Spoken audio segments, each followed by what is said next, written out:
بەناوی خی بەخشندەی مێرەبان سڵاوتان لەبێت تۆم کاتە و گەشتکاتێکتان باش خۆشەویستانم کارزان مەحمودم لە پانۆڕامای تایبەت بە ساڵی 2025 لە کاتژمێر 9 خولەکە بە کاتی سلێمانی تاوەکو کاتژمێر 11 شەو بە پشتیوانی خی گەورە لەگەڵتان دەبین.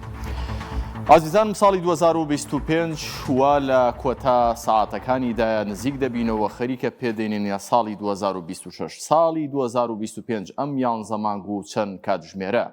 چەندین ڕووداوی گەورەی سیاسی لە عێراق و لە هەرێمی کوردستان و لە وڵاتانی ئیقلیمی و هەرێمی هەروەها لە هاوکێشە نێودەوڵەتیەکانی جیهان ڕوویدا. لەم نێوەندەدا ئەوەی کە دەمانەوێت لەم ڕووماڵە تایبەتەدا لەم گەشتی پانۆڕامایەدا کە بۆ ئێوەی ئازیز و خۆشەویست بخەینە ڕوو سەرقەڵەمێکی بیرخستنەوەی ڕووداوە گەورەکانی ساڵی 2025 خەریکە بڵێین ڕابردووە. بۆچی؟ دەمانەوێت پێتان بڵێین کە ئەم ڕووداوانە بەرەنجامەکانیان چی بوون؟ لەکوێ کۆتاییان پێدێوە لە ساڵی 2026 ئەم ڕووداوانەی کە تاوەکو ئێستا هاتوون ئایا بەکوێ دەگەن؟ لە ساڵی 2025دا یەکێک لە ڕووداوە گرنگەکان ئەوە بوو کاڵبژاردننی پەرلەمانی کوردستان کرا بە ئومێدیەوەی کە هەرێمی کوردستان لەم جۆرە چەقبەستوویە یاساییە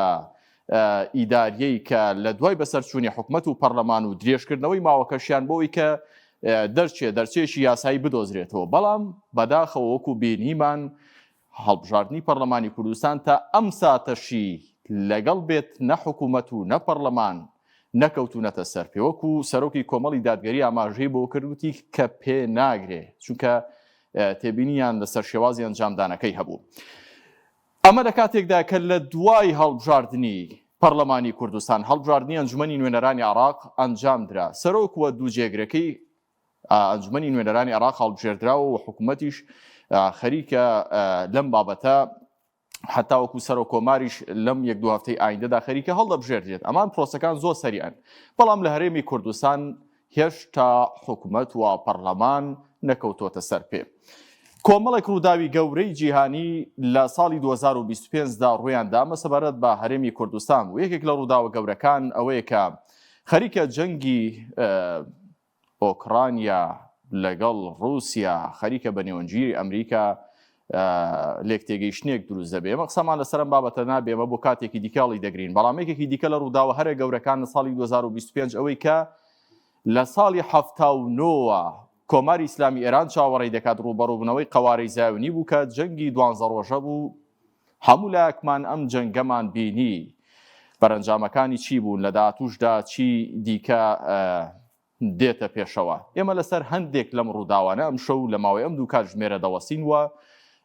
گفتوگۆیان لەسەر دەکەین. گرنگترینیان لە تەوەری یەکەمدا کە من دەمەوێت قسەی لەسەر بکەم ئەوەیە کە دواکەوتنی پێکەنانی پەرلەمانی کوردستان بەهۆی ئەو پشکێنە ئەو دەڵێ من ئەوم دەوێت ئەو دەڵێ ئەوم دەوێت تا چەند کاریگەری لەسەر پێگەی یاسایی و پێگەی ئیداری لە ناوەندەکانی جیهان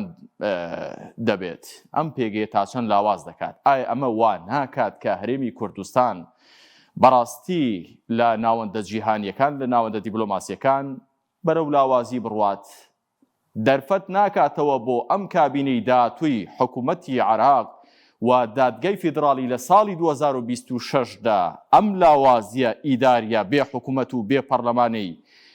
هەرێمی کوردستان بخۆزێتەوە بۆی کە بە بڕیارێک قەوارەی یاسایی قەوارەی سیاسی هەرێمی کوردستان بچوو کاتەوە وەکو پارێزگاکان مامەڵە لە هەرێمی کوردستان کات. لەسەرم بابەتە گفتوگۆیەکی تایبەتمان دەبێت لەگەڵ میوانەکەم پاش کەمێشی دیکە.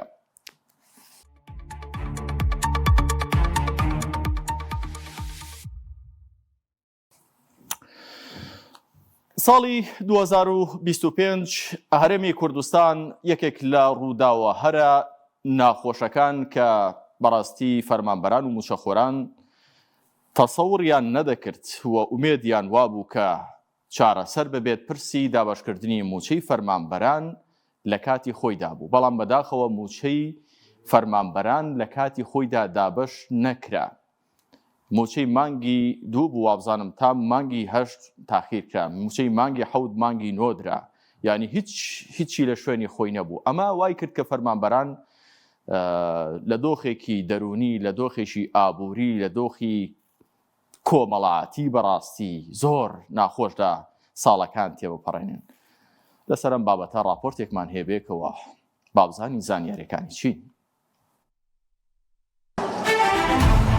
ساڵی دارایی هەرێمی کوردستان لە هەفتەی یەکەمی مانگی 2025دا و با لێدوانێکی ئاوات شێخ جەناب وەزیری دارایی حکوومەتی ماوە بەسەرچووی هەرێم دەستی پێکرد. کاتێک دوای دانوستانی چەند مانگە لەگەڵ حکوومەتی فیدراڵی ڕایگەیاند کێشەی موچە چارەسەر کرا و لەگەڵ وەزارەتی دارایی عێراق گەیشتووینەتە ڕێککەوتن و ساڵی 2025 کێشەی موچە نابێت. توانیمان ڕێککەوتن لەگەڵ وەزارەتی مالیەی اتحادی بکەین لەسەر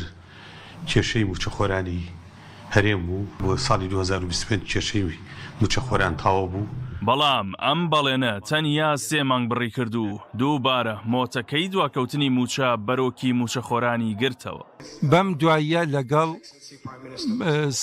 خاوەنپایە سەرۆک وەزیر مەسرور کۆبوومەوتن و زۆر بابەتمان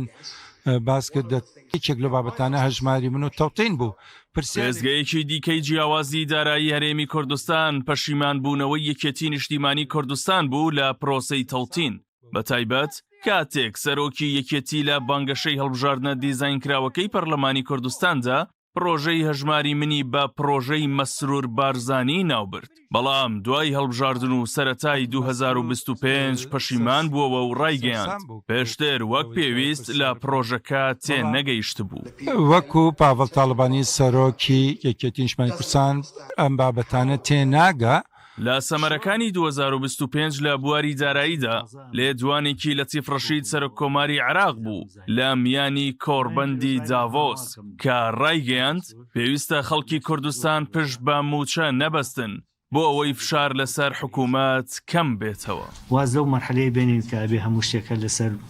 مەعاش بژین و بە مەعاش بژین.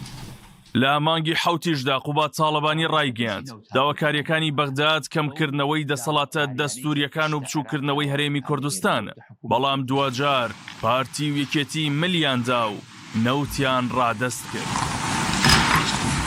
دوایەوەی موچەی 4 مانگی سەرەتای 2025 نرد مەسعود بارزانی سەرۆکی پارتی دیموکراتی کوردستان لە کۆنگرەیەکی حزبیدا لە ناوەڕاستی مانگی 5 هەڕەشەی لە حکوومەتی فیدراڵی کرد و وتی ئێمە سوالکەر نین و دواخستنی موچە قبول ناکرێت. ئەم شێوەی ڕفتاری کە لەگەڵ موچە لەگەڵ ملەتی کورد دەکرێت لەگەڵ خەڵکی کوردستان دەکرێت لەمەودۆ وەکو مانگەکانی پێشوو کردویانە بە هیچ شێوەی قابلی قبول نییە. ئەمە ئەبی چارەسەر بکرێت و کەس ناتوانێت هەموو مانگێک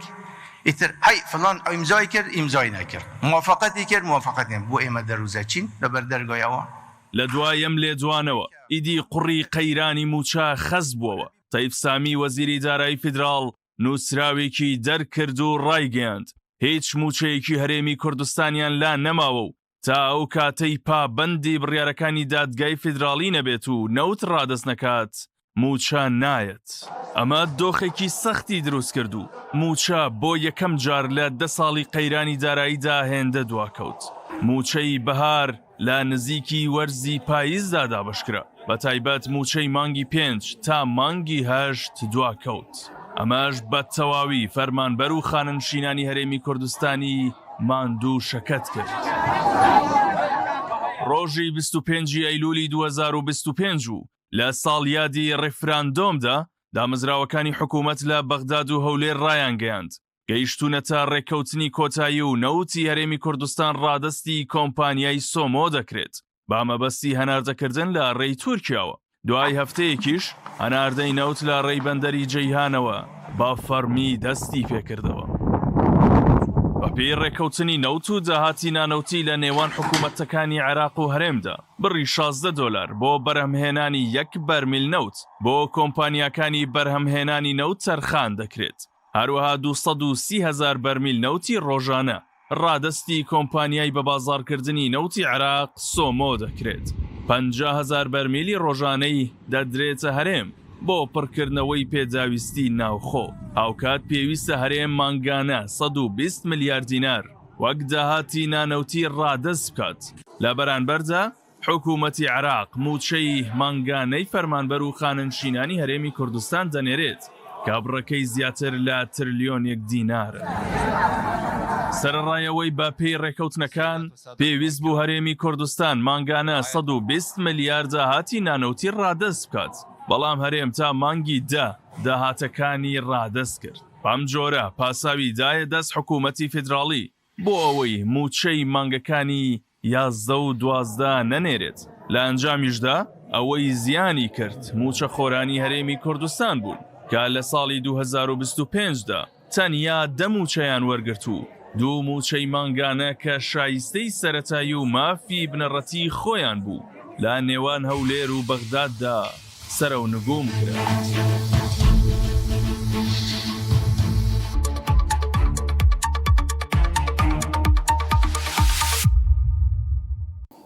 بەڵە بەرەزان ساڵی 2025 یەکێک لەو پرۆسانەی کە چاوەڕێ دەکرات لەم ساڵەدا تەواو پێک بێت ئەویش پرۆسەی پێکهێنانی کابینەی حکوومەتی هەرێمی کوردستانە بۆ پێی کە لە ساڵی 2024 هەڵبژاردننی پەرلەمانی کوردستان ئەنجام درا تەسەوڕ دەکرا و ئومێد دەکرا کە لە ساڵی 2025 کابینەکە بە تەواوەتی تەشکیل ببێت. بەڵام یەکێتی و پارتی کە براوە یەکەم و دووەمی ئەم هەڵبژاردنە بوون تا ئەم کاتە کە لە کۆتا ساتەکانی ساڵی 2025 هێشتا نەیانتوانیوە کابینەکە پێک بهێنن ئەرکی هاوڵاتیان ئیشوکاری هاوڵاتیان بەڕاستی بەشێکی زۆری ئەو پرۆژە خزمەتگوزارانی کە حکومەت واجب بوو لەسەری بیکات بەرامبەر بە هاوڵاتیان هەمووی پەکی کەوتووە. ئەمە هەمووی لەلایەک لە ڕۆڵی حکومەت لە ئەرکی خزمەتکردنی بە هاوڵاتیان چییە؟ بەڵام ئەوەی کە جێگەی مەترسیە ئەوەیە کە لە ساڵی 2025دا کە حکومەت پێک نەهاتوە بەڕاستی مەترسیی گەورە دروست بووە لەسەر هەرێمی کوردستان. ناکرێ قەوارێک هەرێمێک کە دەستوری بەداخەوە دەستوری نییە بەڵام بە دەستوری عراق دانی پێدانراوە ئەم هەموو ماوەیە لە بۆشایی یاسایی دابێت. ئەمە مەترسیەکی زۆر گەورەی لەسەر هەرێمی کوردستان دروست کردووە. ئەمە بیانوو دەداتە دەست بەغدا لەم نوقتە لاوازیەوە لەم خاڵە لاوازەیەوە بێت بە یاساک لەلایەن دادگای فیدراڵیەوە بەڕاستی قەوارەی یاسایی هەرێمی کوردستان هەڵبوەشێنێتەوە و هەرێمی کوردستان کۆتایی پێبێت. دوای ئەوەی کە ئەمە ڕوویدا چێ خۆی لێ بە خاوەن دەکات نازانین. لەسەرم بابەتەش راپۆرتێکمان دەبێ دواتر میوانێکم هەیە.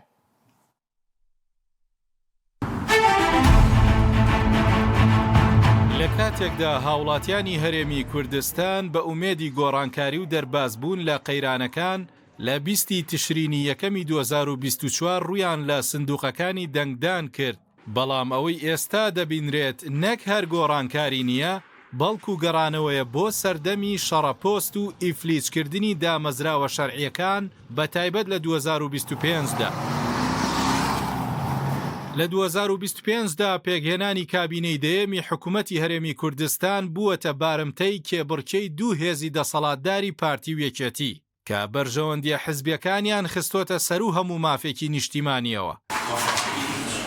هەڵبژاردن نەبووە مای خێراکردنی هەنگاوەکان بەڵکو بووەتە هەوێنی قوڵبوونەوەی ناکۆچیەکان. پارتی دیموکراتی کوردستان وەک براوەی یەکەم سوورە لەسەر ئەوەی هەژمونی خۆی بەسەر جومگە سەرەکیەکانی حکوومەتدا بسەپێنێت. لە بەرامبەریشدا یەکێتی نیشتیمانی کوردستان بە دروشمی کۆتایی هێنان بە تاکڕەوی داوای شەریکایەتێکی وەها دەکات کە دەسەڵاتەکانی سەرۆکایەتی حکوومەت پەرد بکات. ئەوەی ئێستا لە پشت دەرگا داخراوەکان دەگوزارێت تەنیا ململانەیە لەسەر وەزارەتە سیادی و پڕداهاتەکان وەک ناوخۆ، دارایی، سامانە سروشتیەکان و پێشمەرگە کە بوونەتە خاڵی سەرەکی کێشمەکێشەکان. هەردوولان نەک تەنیا لەسەر پۆستەکان بەڵکو لەسەر شێوازی حکومڕانیش جیاوازن. یەکێتی داوای لامەرکەزیەت و پاراستنی پێگەی خۆی لە سلێمانی دەکات و پارتیش ئەمە بە هەوڵێک بۆ لاوازکردنی دەسەڵاتی خۆی دەبینێت. ئەم تێڕوانینە جیاوازانە تەنها یەک ئەنجامی هەبووە کە چەقبەستووی سیاسی و چەوساندنەوەی خەڵکە. گەورەترین نیشانەی شکست و بێڕێزی بەرامبەر دەنگی هاوڵاتیان مانەوەی پەرلەمانی کوردستانە بە پەکخراوی. زیاتر لە ساڵێکە دانیشتنی یەکەمی پەرلەمان ئەنجام دراوە بەڵام بەهۆی ڕێکنەکەوتنی پارتی و یەکێتی لەسەر دەستەی سەرۆکایەتی ئەم دامەزراوەیە پەک خراوە. ئەمە نەک هەر پێشەلکاریەکی زەق و ئاشکرای یاسا و پەیڕەوی ناوخۆیە، بەڵکو بێنرخکردنی پرۆسەی ئەو دیموکراسیەیە کە سەری زمان و بنی زمانیان لەسەرەتی کاتێک پەرلەمان نەبێت چاودێری نییە، یاسادانان نییە و حکوومەتی ماوە بەسەر چوش بەبێ هیچ لێپرسینەوەیەک بەردەوام دەبێت لە سیاسەتە هەڵەکانی.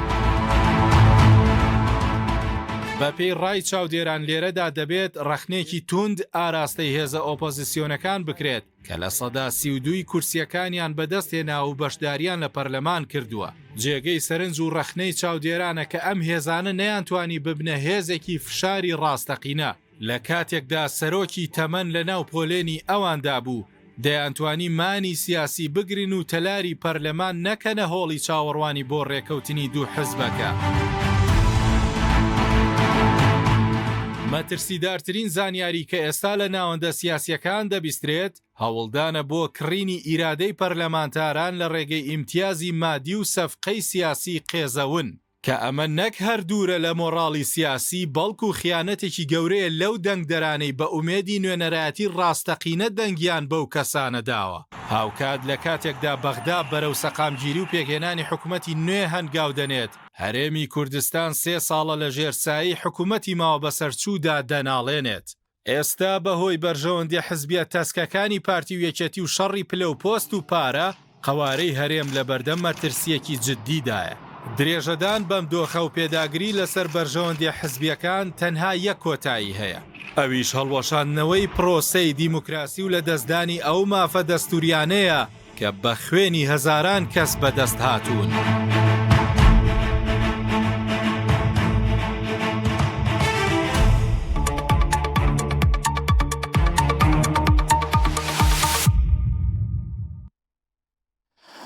لەگەڵتان بەردەوامین دووبارە سڵاوتان لێبێت. خۆشەویستانم لەگەڵ بەڕێز مامۆستا فاڕۆق محەممەد مامۆستای زانکۆ و شڕۆڤەکاری سیاسی لەسەر ئەم بابەتە گفتوگویەکی قوڵ دەکەین بە پشتیوانی خۆی گەورە. مامۆستا فاڕۆق بەخێر بێن. سپاس بۆم دەرفەتە گەورەتان کردین. ساڵی 2024 هەڵبژاردننی پەرلەمانی کوردستان بەو ئومێدەوە یعنی ئەنجامدرا، هاوڵاتیان چوونە سەر سندوقەکانی دەنگدان بۆی هەرێمی کوردستان لەو بۆشایە یاسایی کە تێکەوتووە دەربازی ببێت. خۆمان دەزانین دەرفەتیشی گەورە بوو، چونکە ینی قفڵ ببووین لە هەموو لایەکەوە لە ڕووی یاساییەوە. بەڵام هەڵبژاردنەکە کرا و حکوومەت و پەرلەمان پێک نەهێنرا. بۆچی پێک نەهێنرا؟ بەڵێ زۆر سواس بنای خۆی گەوری میوان سڵاو و جنابتان و سڵاو بۆ بینەرانی کەناڵ ئاسمانی پێیان. بێگومان خۆی کە لە مانگی دەی ساڵی 2024 کە انتخاباتی پەرلەمانی کوردستان کرا، خۆی لە وادەی یاسایی خۆی دواکەوت بوو. ئەتوانین بڵێن حکوومەتی هەرێمی کوردستان یاخود بەتەشی بووە کاربەڕەکە یاخود ماوەکە بەسەر چوو بوو و هەرێمی کوردستان لە بۆشایەکی سیاسیدا بوو. بۆیە خەڵکی هەرێمی کوردستان بە ئومێدی ئەوەی کە هەم گۆڕانکاری ڕشەی بێتە ئارا و هەمیش هەرێمی کوردستان لەو فەراغە یاسایی کە تێکەوتووە دەربازی بێ، بۆیە دوجار ئەوە بوو کە هەڵبژاردننی پەرلەمانی کوردستان کرا. بەڵام بەداخەوە ئەوە زیاد لە ساڵ و 2 مانگ بەسەر انتخاباتی پەرلەمانی کوردستان تێپەڕیوە تاوەکو ئێستا حکوومەتی هەرێمی کوردستان پێک نەهاتووە. بۆچی؟ بێگومان هۆکار زۆرە، نەتوانین بڵێن هۆکاری سەرەکی بریتیەوە لە کە ئێمە لە هەرێمی کوردستان 2 هێزی دەسەڵاتداریمان هەیە کە ئەم 2 هێزە لە ناکۆشی قوڵدان و متمانیان بە یەکتر نییە و بگرە هەرێکیان بۆ ئەوی دیکان لە پێیان وایە کرد بۆ یەکتر کە لە بۆ سەدان و هەرێکیان ئەویکیان پەراوێستخەوە کەمترین چانسی هەبێ بۆی کە بتوانێت ڕۆڵی خۆی بینن. بۆی ئەم بێمتمانەیە باڵی کێشاوە بەسەر ئەو دوولانەدا. ئەمە هەمە هۆکاری سەرەکی ئەوەیە کە با بڵێن حکوومەتی هەرێمی کوردستان پێک نییە. ئەمە لەلایەک لەلایەکی دیکەشەوە ئەتوانین بڵێن کە خەمساری دەسەڵات لە هەرێمی کوردستانە لە غیاوی پەرلەمانێکی کارادا و بە پێی با بڵێن بۆ چوونی کەسی و حیزبی بەڕێوەی دەبن، چۆنیان بوێ بەو شێوەیە کوردستان بەڕێوە دەبن و ئەوەی کە کاروباری حیزبی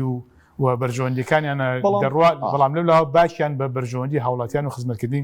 هاوڵاتیان نییە. زۆر باشە، بەڵام ئەمە کاریگەری نابێت لەسەر پێگەی هەرێمی کوردستان. مامۆستا فاڕۆق، هەموو هێزە سیاسیەکان لە هەرێمی کوردستان بە ئۆپۆزیسیۆن و دەسەڵاتیشەوە لە بانگەشەی هەڵبژاردندا بانگەشەی ئەوان دەکرد کە لە دوایین هەڵبژاردنە حکومت و پەرلەمانێک پێک دێت لەم فەراغە یاساییە بۆشایە یاسایی کە هەرێمی کوردستان تێکەوتووە دەردەهێنرێت تاوەکو ئێستا هەڵبژاردنەکە کراوە و دەردەهێنراوە لێکەوتە خراپەکان چین لەسەر هەرێمی کوردستان پێگەی هەرێمی کوردستان لاواز نابێت هەر ئاوە بمێنێتەوە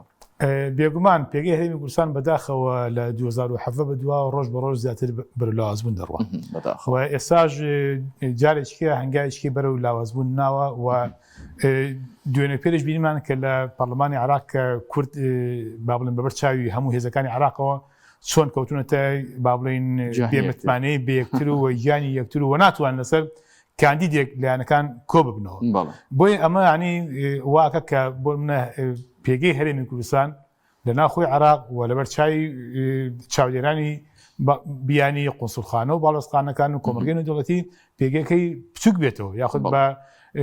ئەو گەورەی جاران سیر نەکرێ بۆ بە تایبەتی دەسەڵاتدارانی هەرێمی کوردستان ئەمڕۆ لە بەرامبەر کۆمەلگەی نێودەوڵەتیدا لە بەردەم ئیحراجێکی گەورەدان چونکە ئەتوانین بڵێن دۆخی لەو جۆرە کەموێنەیە کە تۆ حکوومەتەکەت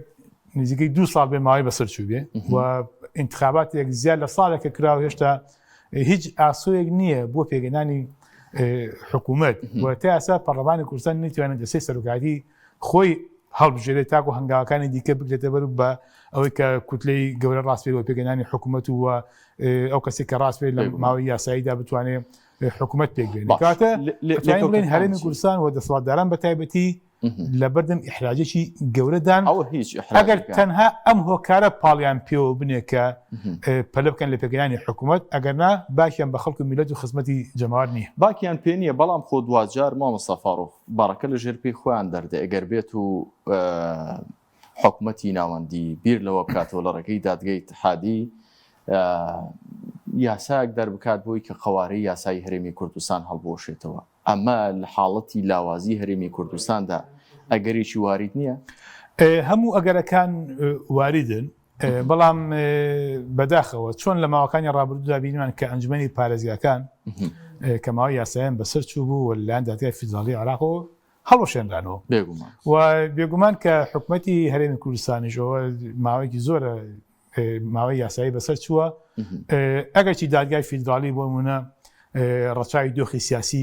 عراقەکە بەڵام ئەگەر بە پێوەری یاسایەکەی یاخۆ بڵێت تا نەچێتە بەردەمی یەکێ لە ئەگەرەکان ئەوەیە کە بڕاردە باڵۆشانەوەی حکوومەتی هەرێمی کوردستان چکە ماوەی بەسەر چوو یاخۆ بڕاردە بە دووبارەکردنەوەی هەڵبژاردن چکە هەڵبژاردن ینی وەکوتمان ڕقەمی قیاسی تێپەڕاندووە یعنی ئێستا و ئەگەرێکی کراوەیە ئەگەرێکی کراوەیە لەبەر بە شەرتێک تانە لێ بدێ وە سکاڵات تۆمار بکرێ و یەکێ لە ئەگەرەکانە بە تایبەتیش ئەگەر با بڵێن دۆخی حکوومەتی ئێستای عراق بەدلی هەموو لایەنەکانی عراق پێک نییە بە تایبەتی بەدلی لایەنە دەسەڵاتدارەکانی عراق پێک نییە چکە هەمیشە بین زۆر جار دادگای فیدراڵی ئەگەرچی کارێکی یاساییەکە بەڵام بەردێکی سیاسیشی هەیە بۆیە زۆر جار هەنەجار مڕاعات دەکات دۆخە سیاسەکە ڕاگرێ هەنەجارش لە بەرژەوەندی و کارتی سیاسی یاخۆ بڵێن لە بەرژەوەندی دش بە هەرێم یاخود لە بەرژەوەندی لایەنەکان لە بەرژەوەندی ناوەن قەرارەدا نمونەشمان بینی لە ماوەکانی ڕابردوو دەبووی ئەم ئەگەرش کراوێ وەڵام من لەسەر ئەگەری دووبارەکردنەوەی هەڵبژاردن حەزەکەم زانیاری کەم پێ بدەیت هەر لە سەرەتاوە سەرۆکی کۆمەڵی دادگەری پێی وابوو کە ئەم هەڵبژاردنە بەڕاستی هەڵبژاردنێکی نەزیه و پاک نییە و داواشی کرد کە دووبارە بکرێتەوە ئێستا لەم ئاخیرانەدا دوای ئەوەی کێشێتی و پارتی لەسەر زۆربەی پۆستەکان ناگەن بەڕێکەوتن هاوڵاتیان چاوەڕێی پێکهێنانی حکوومەت و پەرلەمانن یەکێ لە ئەگەرە کراوەکان کە بەهێزی شێ دووبارەکردنەوەی هەڵبژاردنە ینی ئەمە لە چیوە سەرچاوی گرتو ئەم بیرکردنەوەیە یانیگە هەڵبژاردنیش بکرێتەوە هەر ئەم دوو هێزە بۆ نمونە یەکەم و دووەم بن هیچ جگە لە مەسروفات هیچ لە مۆزوعەکە دەگۆڕێت بەڵێ ئەتوانین بڵین تێڕوانەکان جیاوازن ئەوەی کە با بڵین ئەم هەڵوێستیان هەیە یاخود ئەم ڕایەت دەرەبڕن جیاوازن بۆ نمونە یەکەم کەس کە ئەم داواکاری پێشکەش کردو ئەم هەڵوێستەی نوان لە کاتی بانگەشەی انتخاباتی پەرلەمانی ئەنجومەنی نێرانی عێراق بوو کە بەڕێز مامۆستا عەلی سەرۆکی کۆمەڵی دادگەری داوای کرد کە هەڵبژاردن دووبارە بکرێتەوە تێڕوانینەکە یاخۆڵەن داواکارێکی سەرۆکی کۆمەڵی دادگەری لەو ڕوانگەیەوە سەرچاوی گرتووە کە ئەم پەرلەمانە هەر لە بیداتەوە گۆڕیانگەیان پەرلەمانێکی دیزاین کراوە و ئەمەش هۆکاری ئەوە بوو کە کۆمەڵی داگیری بایکۆتی کرد و بیرشمان نەچێ کاکارزانیەکی لە هۆکارەکانی کە تاسە حکوومەتە پێک ناتووە ئەتوانین بڵێن بە جۆر لە جۆرەکان ئەم دیزاینکردنێ ئەگەر چی هەنە لایەن دانی پێدانانێن بەتای لایەنەکانی دەسەڵاتدار چونکە ئەنجامی انتخابات 2000 وا کەوتەوە کە هێزێکی سێمی کارە لە مەیدانەکەیان نەبێت دوو هێزی باڵادەست بەپێی حەجمی خۆیان ژماری کورسیان با بڵێن پێدرایەوە و ئەوانەی دیکە کە با بڵێن هێزی سێم یاخود ئەوەی کە لە دوای ئەم دوو هێزە زۆرترین کورسی پەرلەمانی هەیە ناتوانێت بڕیارێکی یەکلاکەرەوە بدا بە چوونە ناو حکوومەت یاخود بە ئەوەی کە هەڵۆسێکی سیاسی ڕوون و ئاشکرا دەرببڕێت چونکە دوجار کە دوژێ فشاری یاخبن لە ژێر فشاری دەسەڵاتە بۆی ئەگەر هێزەکانی دیکەی دەرەوەی دەسەڵات بیان توانە پێکەوە یەکوت لێ بەهێز یاخود یەک هاوپەیمانی بەهێز بەرێکتا کۆ ببنەوە ئەتوانین فشار بکەن بۆی کە با بڵێن حکومەت ئەوەنە جوانەکەوت تا یاخود هەڵوێستان خاڵێکی دیکە لایەنەکانی دەسەڵات کە باز لە ئەوە دەکەن کە هەڵبژاردن دووبارە بکرێتەوە ئەمانە با بڵێن لایەنی سەرەکی دەسەڵات وەکو فشار بۆ سەر لایەنەکەی دیکەی با بڵێن هاوپەیمانی خۆی یاخود گە شەریکی حکوومەتی لە ڕابردوودا وەکو فشار بەرامبەر و بەکاری دێنێ هەڕەشەی پێ لەو پێدەگا کە ئەگەر چونکە پێی وابوو لە دۆخی پەرلەمانی عێراق دۆخی لایەنی سەرەکی پێ و دۆخی خۆی باش بووە دۆخی لایەنی بەرامبەری باش نەبووە وەکو کاتی فشار بۆی بێتە پای پێگەیاندنی حکوومەت داواکاری زۆر باش شما سەفاڕوق سەبارەت بەلایەن ئۆپۆزیسیۆنەکان ئەوانەی کە بڕیاریاندا بستن ناو حکوومەتەوە ئەوان بۆچی هیچ قسەیەکیان نیە لەسەر ئەم چەقپەستووی حکوومەت و پێکنیهێنانی پەرلەمانم ئاوە کتومت بۆ خوان لێی دانیشتوون چاوەڕێن لە دەرفەتێکدا حکوومەت پێک بێت و لە کێکەکە پارچەیەشیان بەرکەوێت ینی قەینا ئێمە واز لە یەشێتی و پارتی بێنە وەک دەڵێ ئاوێ بێنە و دەستانی لێبشۆ باشە بەڵام ئەیلان ئۆپۆزیسیۆنەکان ئەوانەی کە وەقتێکی زۆر گەوریان بە خەڵکدا بوو پێیان وا و دوای هەڵبژاردن شامێکی شەریف دروست دەکەن ئەوان بۆچی بەتایبەت بەڵێ بەداخەوە یەکی لەو کارەکان بێگومانە گەڕێتەوە پەرتەوازەی لایەنەکانی دەرەوەی دەسەڵات وەکوتمان لە پەرلەمانی کوردستان هەر لە بیدایەتەوە کۆمەڵی داگیری بایکۆتی کرد ئەوڵێ سا من ئەندامم نییە و پەرلەمانتارم نییە و لە پەرلەمانی کوردستان بەشداریم و ئەوانە دیکە کە سوێندی یاساییان خواردووە بەسەر چەند لایەنەکە دابەژم بەداخە ئەم لایەنش بە هەمان شێوە ناتوانن لەسەر پرۆژێکی هاوبەش پێک و کۆ ببنەوە بۆ نمونە لایەنمان هەیە بۆ نمونە سەرۆکەی لە زیندانە لایەنی دیکەمانێ با بڵێن پێکەوە متمانان بەیەکتر نیە وەکوتمان گەورەترین هێزی فراکسیۆنی دوای ئەم دوو هێزە با هەمان شێوە لەژێر هەڵوەسێکی ڕوونی نیە لەژێر فشاری ئەم دوو لایەنە دەسەڵات دارەدا بۆیە ئەمە شێکێکە لەوە کارەکان کە لایەنەکانی دەوێت دەسەڵات پەرتەوازە بوون و ناتوان لەسەر پرۆژێکی هاوبەش کۆ بنەوە تاوەکو فشار لەسەر ئەم دەسەڵاتە بکەن و خاڵێکی دیکە هەر بگەن بۆ پرسیارێکی ڕابردووت کە ئایا بۆ ئەمانە بیر ناکەن و کە ئەگەر حکوومەتە یاخود ئەم هەرێمە ساڵ بە ساڵ لاوازی لەگەر هەڵۆشانەدا بێ بەداخەوە دەسەڵاتداران بە جێژایی مێژوو هەر بەو شێوەی هێناویانن لە کاتێکە لە دەسەڵاتان پێیان وایە دەسەڵاتەکان بۆ هەتا ئەمێنێتەوە پێیان وایە هێزیان لەبەردەستە پشتیوانیان هەیە داهاتیان لەبەردەستە ئەم هێز و داهاتە وە پشتیوانی نێودەوڵەتیان هەیە ئەمە ئەتوانێت بیان هێڵێتەوە تا کاتێک کە باڵێن بیرەوە ناکەنەوە کە ڕۆژ ئەم هێز و پێگەیان نەمێنێ ئەمە لە ڕابردووان نمونەمان زۆر بووە کە وڵاتانی دەوروپەر بەم دۆخە ڕۆشتون ئەگەر هەرێمی کوردستان حکوومەت و پەرلەمانی نەمێنێ نێودەوڵەتی لە ڕووی دیبلۆماسیەوە لەگەڵ دامەزراوەی ئەکادیمی مامەڵە دەکات لەگەڵ حکوومەت و پەرلەمان کە موسسەیە لەگەڵ موسسە مامەڵە دەکات ئەگەر هەرێمی کوردستان هەر بێ موسسە بێت کۆمەلگەی نێودەوڵەتیش پاڵپشتی لە حکمی دەتوانین بڵین دوو هێز دوو بنەماڵە لە هەرێمی کوردستان دەکات یاخود ئەمە دەرفەت دەڕەخسێنێ بۆەوەی کە هەرێمی کوردستان ئەوەندەی دیکە بەرەو لاوازی بڕات و ئەوانەی کە لە فرسەت دەگەڕێن فرسەتی لێبێنە بەڵێ بێگومان ینی هەرێمی کوردستان لەبەردەم ئەو ئەگەرەدا لەبەردەم ئەو کە جناب ناو فرسەت لەبەردەم ئەو فرسەتەدایەوە کۆمەلگەی نێودەوڵەتیش ناتوانن تا سەر ئەگەرچی ئەوان لەگەڵ بەرژەوەندی خۆیان مامەڵە دەکەن بەڵام ناتوانن تا سەر پشتیوانی لە هێزێ بکەن لە حکوومەتە بکەن کە شەرعەتی یاسایی نەبێ یاخود لەبەر چاوی وڵاتان و کۆمەلگەی نێودەوڵەتی هێزێکی تاگڕە بێ هێزێکی واتە پەرلەمانێکی نەبێ یا لە بۆشایکی سیاسیە وەکو دەسەڵات مامەڵەکان نەوەکو حکوومەت چکە دوجار حکوومەت بەپێی کارنامە و یاسایە کارەکەەوە ماوەی خۆی دیاریکراوی هەیە و بێ لە دوای ئەوە حکوومەت ئاڵگۆڕی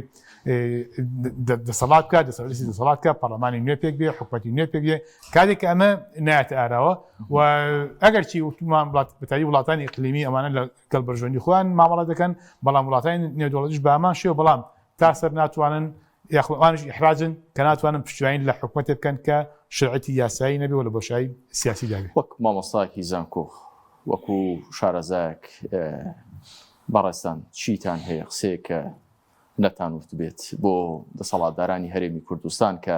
لە ساڵی 2026دا دەست و بەردێکی لێ بکەن چی دیکە هەرێمی کوردستان لەو بۆشایەدانە هێڵن وڵا بەداخەوە توانین بڵێن دەسەڵاتداران هەرێمی کوردستان لە جێ ئومێد نەماون تاکو خەڵکێک ئومێدیان پێ بخوازێ و چاڕوانی کاری باشیان لێ بکە یا خودی پەیامی گوێ لە پەیامی دڵسۆزانە بگرن ئەگەر نا لەم وڵاتدا خەڵکی دوسۆ زۆرەوە پەیامیان زۆر ئاڕاستەکرا بەڵام بەداخەوان هەمیشە بیر لە بەرژەوەندیەکانی بەڵام ئەوەی هەیە کە لانی کەم ئەمانە ینی دوای ساڵ و تێپەڕبوونی ساڵ و 2 مانگ و دوای ئەوەی کە وەتا حکوومەتی عێراق و خەریکە پێک دێ لانی کەم ئەمانە ینی ئیحراجی بیانگرێ بتوانن کە لەسەر ئاسی ناوخۆی لایەنە سیاسیەکان تۆزێ لێک نزیک ببنەوە و بتوان خەڵک بکەن ئەوە تا لە عێراق شیعەکان ئەنجومەنی خۆیان هەیە ئیتالیا سونەکان مەجلیسی سیاسی خۆیان هەیە تەنها کوردە لە عێراقەکە پەرتەوازەیە پەرتوبڵاوە ناکۆکەوازەیمان هەیە بەداخەوە ئومێدەکەین لە ئێمە لە ڕابردووە قەرار بوو کە هەرێمی کوردستان بێتە ئەزموونێک و بەغا چاوی لێ بکە بەڵام ئێستا بێ ئومێدکەین یاخود داوا بکەین کە هەرێمی کوردستان چاوی لە ئەزموونی بەغدا بکە نامانەوە بەغدا لە کارەبای 24 کاتژمێری سەیرمانکە حەز دەکەین لە ئەزمموی سیاسەکەیدا سەیرماکە بەڕاستی ڕاستە هەندێک شت بەدەست هاتوون بەڵام ئەوانەی کە بەدەست هاتوون مەشێکی زۆریان لەم چەند ساڵی ڕابردوودا لە دەستچوون هەندێک شت بەدەست هاتوون بەڵام ئەمانە ئەوە زۆر لە مێژە بەدەست هات بنان کە دوای 30 ساڵ ئەزمموی حکومڕانی هەرێمی کوردستان بۆم دەستکەوتانەش ئەوە نییە کە بە خەڵکی بفرۆشیتەوە تۆ بێ بیلۆک بڵێن 30 ساڵە خەڵک لە بێکارەباییە بوو لە کارەبای چەند ئەمپێرێکی مۆلیدە ژیانی بەڕێە کرد شەوڕۆی 6 ساعات کارەبا بوو تا بڵێن تا 30 ساڵ لەمەوبەر تازە کاژنسی کاربجان ئەم بووە ئەمە ئەکرا زۆر لە مێژە ئەمە بکرێ یا خۆت ڕێگەوبانێک چا دەکرێ یا ڕێگەبانمان لە هەرێمی کوردستان 10 ساڵ لەژێر چاکردنیە تا تەواو نەبووە ئەی بۆ ئەمانە چی دەڵێ کە بووە لە مێژە ئەمانە بکرانە ئەمە دەکەین کە لە ساڵی ئایندە دەسەڵاتداری هەرێمی کوردستان تۆزی احتیاجی لە ساڵی 2000 لە 2026 بتوانن کە ئەلچەندەتەوەرەکەمان حکوومەت و پەرلەمانە لە ساڵی 2011 بۆ 12 لە ڕێگەی ڕانی بۆ سلێمانی هاتوچۆم دەکرد دەستیان پێکرد و هێشتا 150 تەواو نەبووە هێشتا لادانی کاتی هەرماوە لادان نەکاتی ماوە نیوەی تەواو نەبووە ئیتر حکوومەت و پەرلەمانەکەش دەبێت دوعای خێری بۆ بکەین بەداخەوە زۆر بەڕێز مامۆستا فاروق محەممەد مامۆستای زانکۆ سوپاسام کاتە بەڕێستان لە شڕۆڤەی ئەم بابەتە لەگەڵمان بوون خۆشەویستان پاش کەمێکی دیکە دەگەڕێمەوە لای ئێوەی ئازیز و خۆشەویست خير بن صد دوباره خير بن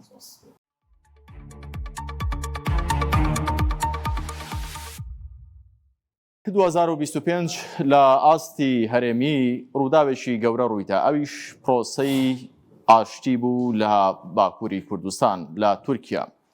ئەوەی کە تورکیا پێی دەڵێت تورکیای بێتیرۆر و پەکەکەش ناوی لێناوە پرۆسەی ئاشتی لە باکووری کوردستان ئەم پرۆسەیە ئەگەرچی لە ساڵی 2012 بۆ 14 پێشتر جارێکی دیکە هاتبووە سەرمێز بەڵام ئەم تەوقیتەی دووەمیان پێش کۆتایی هاتنی ڕێکەوتنامەی سایکس بیکۆ کە 1 تاکە ساڵی ماوە لە کاتێکدا کە تورکیا ڕوبەڕووی تەحەدیاتی زۆر گەورەی داڕشتنەوەی سیستمی جیهانی دەبێتەوە پرسیاری زۆر گەورە لەسەر خۆی دروست دەکات لەسەرم بابەتە پاشکەمێکی دیکە لەگەڵ زۆر بەڕێز دکتۆر عومەر عەلی شڕۆڤەکاری سیاسی گفتوگۆ دەکەم ئەگەر هاوکارانم پێم بڵێن بەڕێزیان بانگێش بکەم ڕاستەخۆ کاک دکتۆر فەرموون خێربێن کاک دکتۆرگیان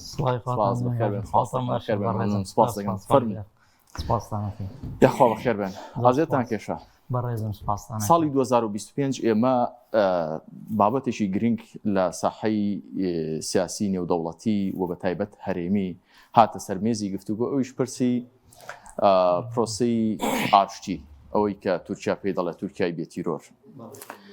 پرسیارێکی زۆر جەوهەری و ئەساسی دێتە پێشەوە لەم تەوقیتەدا لەم کاتەدا بەڕێستان تێدەگەن کە دەڵم لەم تەوقیتەدا یعنی چی وای لە بەڕێز دەوڵەت باخچەلی کردووە کە بانگی عەبدوڵڵا ئۆجەلان ڕێبەری پەکەکە بکات بۆ پەرلەمان دەستی بۆ درێژکە بۆ ئاشتی بڵێ چەکەکان بێدەنکەن. سەرەتا سوپاسی بەڕێستان و بینەرانی خۆشەویستی ژەکەین. بۆ وەڵامی پرسیارەکەشت ئەگەر سەرنج بدەین کە پار لە مانگی دەوە دەوڵەت باخچەلی چوە پەرلەمانی تورکیا و ڕاستەوخۆ داوای کرد کە عەبدوڵڵا ئۆجەلان بێتە پەرلەمانی تورکیا و ئەوە ڕابگەێنێ کە کۆتایی بە هێزی چەکداری پارتی کرێکاران بهێنێ و لەم ڕێگەیەشە و لێرەشەوە پرۆسەی ئاشتی دەست پێ بکات. دەست پێکردنی پرۆسی ئاشتی بە تایبەتی لەلایەن باخچەلیەوە کە بە یەکێک لە سەرۆکی پارتە توندڕەوەکانی تورکیا دانرێ و لە پرۆسە ئاشتیەکانی پێشووە ئەگەر ئێمە سەرنج بدەین چەند قۆناغێکی تری بڕیوە پرۆسی ئاشتی لە 93 دەست پێەکە هەتاکو 2013 تاکو 2015 بەڵام لەم کاتانێ هەموو هەتا ئەو کاتانە باخچەلی یەکێک بۆ لەو کەسانەی کە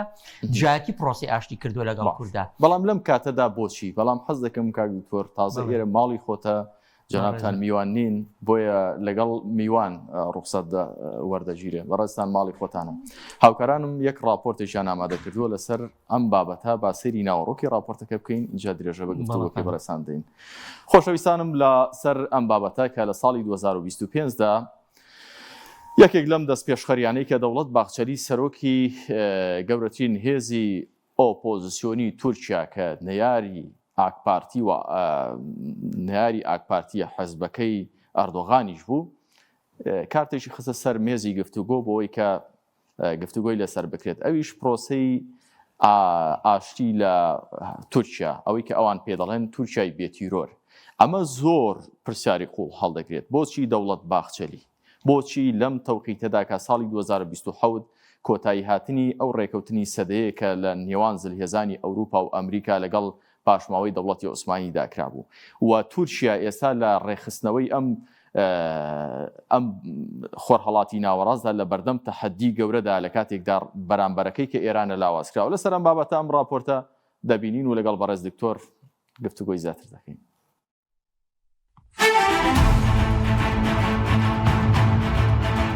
دوای 43 ساڵ لە ململانەی چەکداری نێوان تورکیا و پەکەکە لە 2025 جارێکی دیکە چەند هەنگاوێک نران بۆ پرۆسەی ئاشتی و دووبارە پرسی ئاشتەوایی هاتەوە بەرباس و سەرنجام قۆناغێکی تری پرۆسەی ئاشتی لە تورکیا دەستی پێکرد بۆ کۆتایی هێنان بە جەنگ و بێدەنگکردنی چەکەکان. لە 27 شوباتی 2025 عەبدوڵڵا ئۆجەلان ڕێبەری زیندانی کراوی پەکەکە بانگەوازێکی بڵاو کردەوە لەبارەی چەکدانان و هەڵوەشاندنەوەی پەکەکە. ئۆجەلان داوای دەستبەرجاربوونی خەباتی چەکداری و وەرچەرخان بەرەو کاری دیموکراتی کرد لە چوارچێوەیەکی یاساییدا. ئەو بانگەوازەی ئۆجەلان زۆر بۆ چوونی جیاوازی بە دوای خۆی داهێنا لە نێوان پشتیوانی و ڕەخنەگرتندا. هەندێک پێیان وابوو ئەوە شکستێکی گەورەیە بۆ کورد و پەکەکە بەو پێی ناکرێت حزبێک 40 ساڵ خەباتی چەکداری خوێناوی کردبێت و هەزاران کەس لە پێناویدا گیانی خۆیان بەخت کردبێت ئێستا بە بێئەنجام کۆتایی بە خەبات بهێنن. وەک بەدەمەوچوونی بانگەوازی ڕێبەرەکەی بۆ ئاشتی لە ڕۆژانی 5 بۆ 7 ئایاری 2025 پەکەکە بە نهێنی و دوور لە چاوی میدیا کۆنگرەی خۆی سازدا و خۆی هەڵوەشاندەوە. بەم هەنگاوە پەکەکە هیچ بیانوویەکی بە دەستی تورکیاوە نەهێشت بۆ ڕەتکردنەوەی ئاشتی. لای خۆیەوە پەرلەمانی تورکیا بە بەشداری سەرجەم پارتە سیاسیەکان کۆمسیۆنێکی بۆ پرۆسەی ئاشتی پێکهێنا لە پێناو چارەسەرکردنی بربەستەکانی بەردەم پرۆسەکە کە بڕیاری لەسەر دراوە و کەوتووەتە بواری جێبەجێکردنەوە. بڕیارە لە داهاتووشدا هەنگاو بنرێت بۆ هەموارکردنەوەی دەستور و یاساکان و فراوانکردنی بنەماکانی دیموکراسی. ڕۆژی 11 تەمووزی 2025 پرۆسەی چەکدانانی گروپێک لە ئەنجامانی پارتی کرێکارانی کوردستان لە شکەوتی جاسەنەی ناوچەی سوورداشی قەزای دووکان بڕێوە چوو. سیگەری لا چەکەکانیان دانا و سووتاندیان وەک نیازپاکی لە پرۆسەی ئاشتی تورکیا. لە بەرانبەردا ڕەجەب تایب ئەردۆغان سەرۆک کۆماری تورکیا پەیامی خۆی لەبارەی چەکدانانی پەکەکە ڕاگەیاند و وتی هەنگاوێکی گرنگ نراو هیوادارم ئەو هەنگاوە بۆ تورکیایەکی بێتیرۆر سوودی هەبێت. وتیشی هەموو گەلی تورکیا هاوپەیمان دەبن بۆ بنیاتنانی سەردەمێکی نوێ. لە هەنگاوێکی دیکەدا ڕۆژی 26 تشرینی یەکەمی 2025 ژمارەیەک گەریلای پەکەکە لە تورکیا کشانەوە. بڕیارە لە داهاتووشدا ئەوانەی لە سنووری وڵاتەکەدا ماونەتەوە بە پێی بڕیاری حزبەکە سەرجەمیان بکشێنەوە. ئەمەش بە قەڵەمبازێکی دیکە بەرەو پرۆسەی ئاشتی هێناوبرا.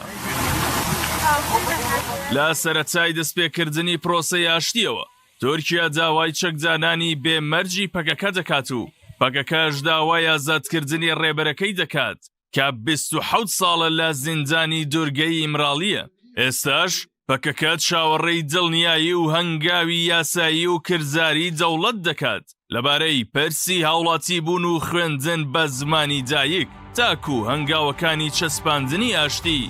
لە ساڵی نوێدا خێراتر بکرێن.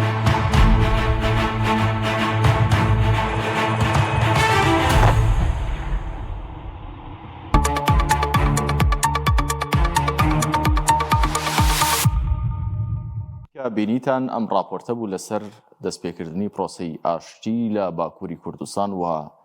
تورکیا. پرسیاری جەوهەری لە دووبارە لە بەڕێز دکتۆر عومەر عەلی دەکەم. دووبارە بەخێر بێن. پێشتر دەستپێش خەریم کرد نەمزانی کە ئەم راپۆرتەیە هیوادارم دەستپێش خەرێکی ئەوانیش هەڵان هەبێ وەکو هەڵەکەی من. کاک دکتۆر پرسیاری جددی لێرەدا هەیە. تورکیا کە دەزانێت ڕوبەڕووی تەحەدیاتی زۆر و ئاڵنگاری زۆر لە ناوچەکەدا دەبێتەوە. ئەم پرۆسەی ئاشتیە لە ڕێگەی دەوڵەت باخچەلیەوە بۆ ڕوبەڕووبوونەوەی تەحەدیەکان بۆ تێپەڕاندنی کات و دەربازبوون و کاتکوشتن لەگەڵ پەکەکە خستوێتیە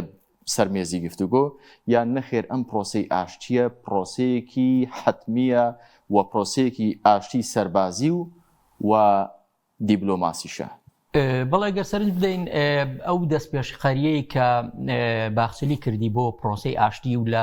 بۆ پەرلەمانی تورکیا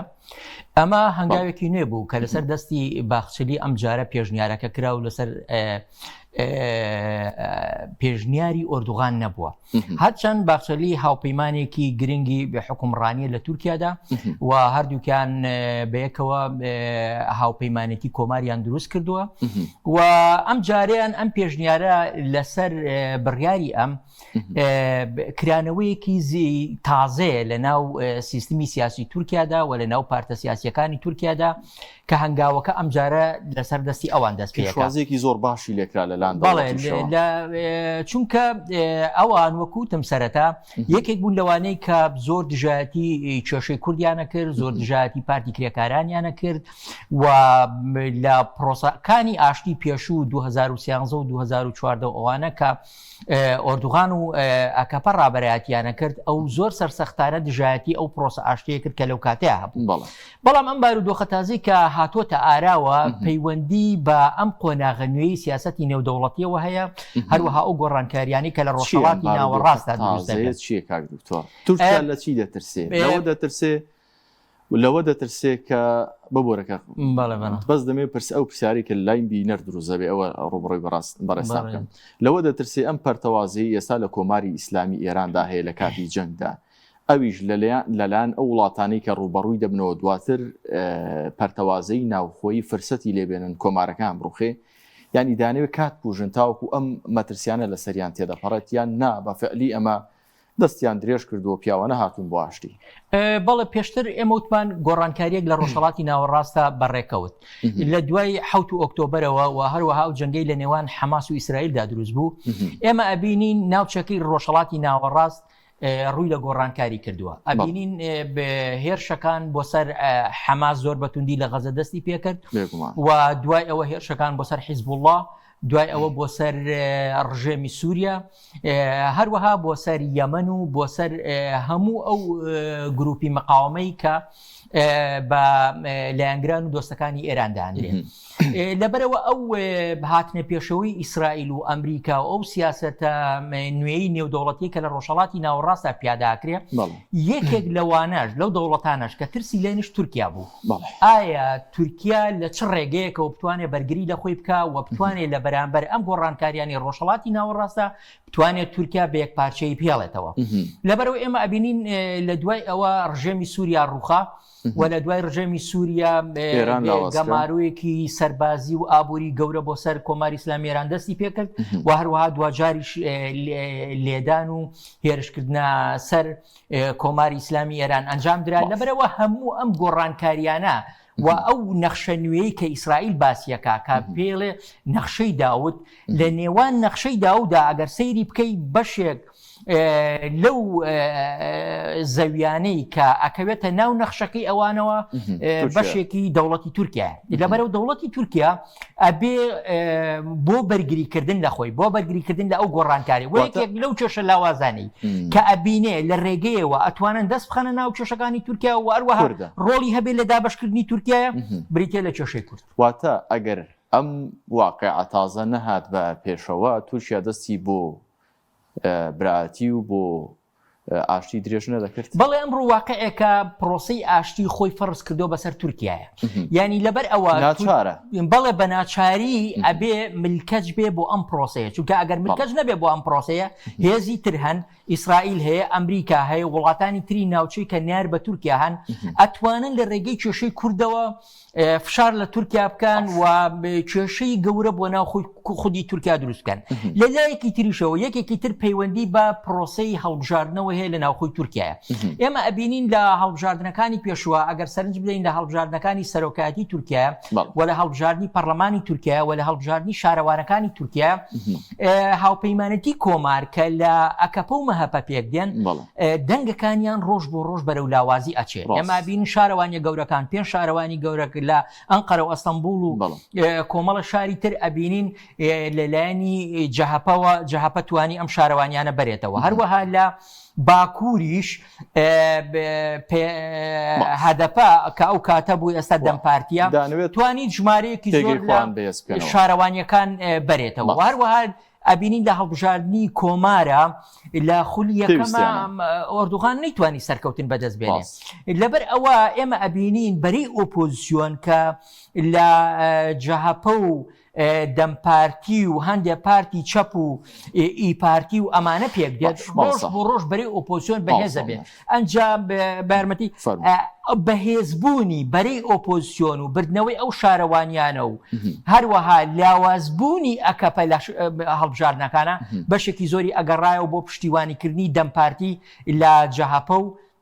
لە پارتە ئۆپۆزیسیۆنەکان لەبەرەوە ئێستا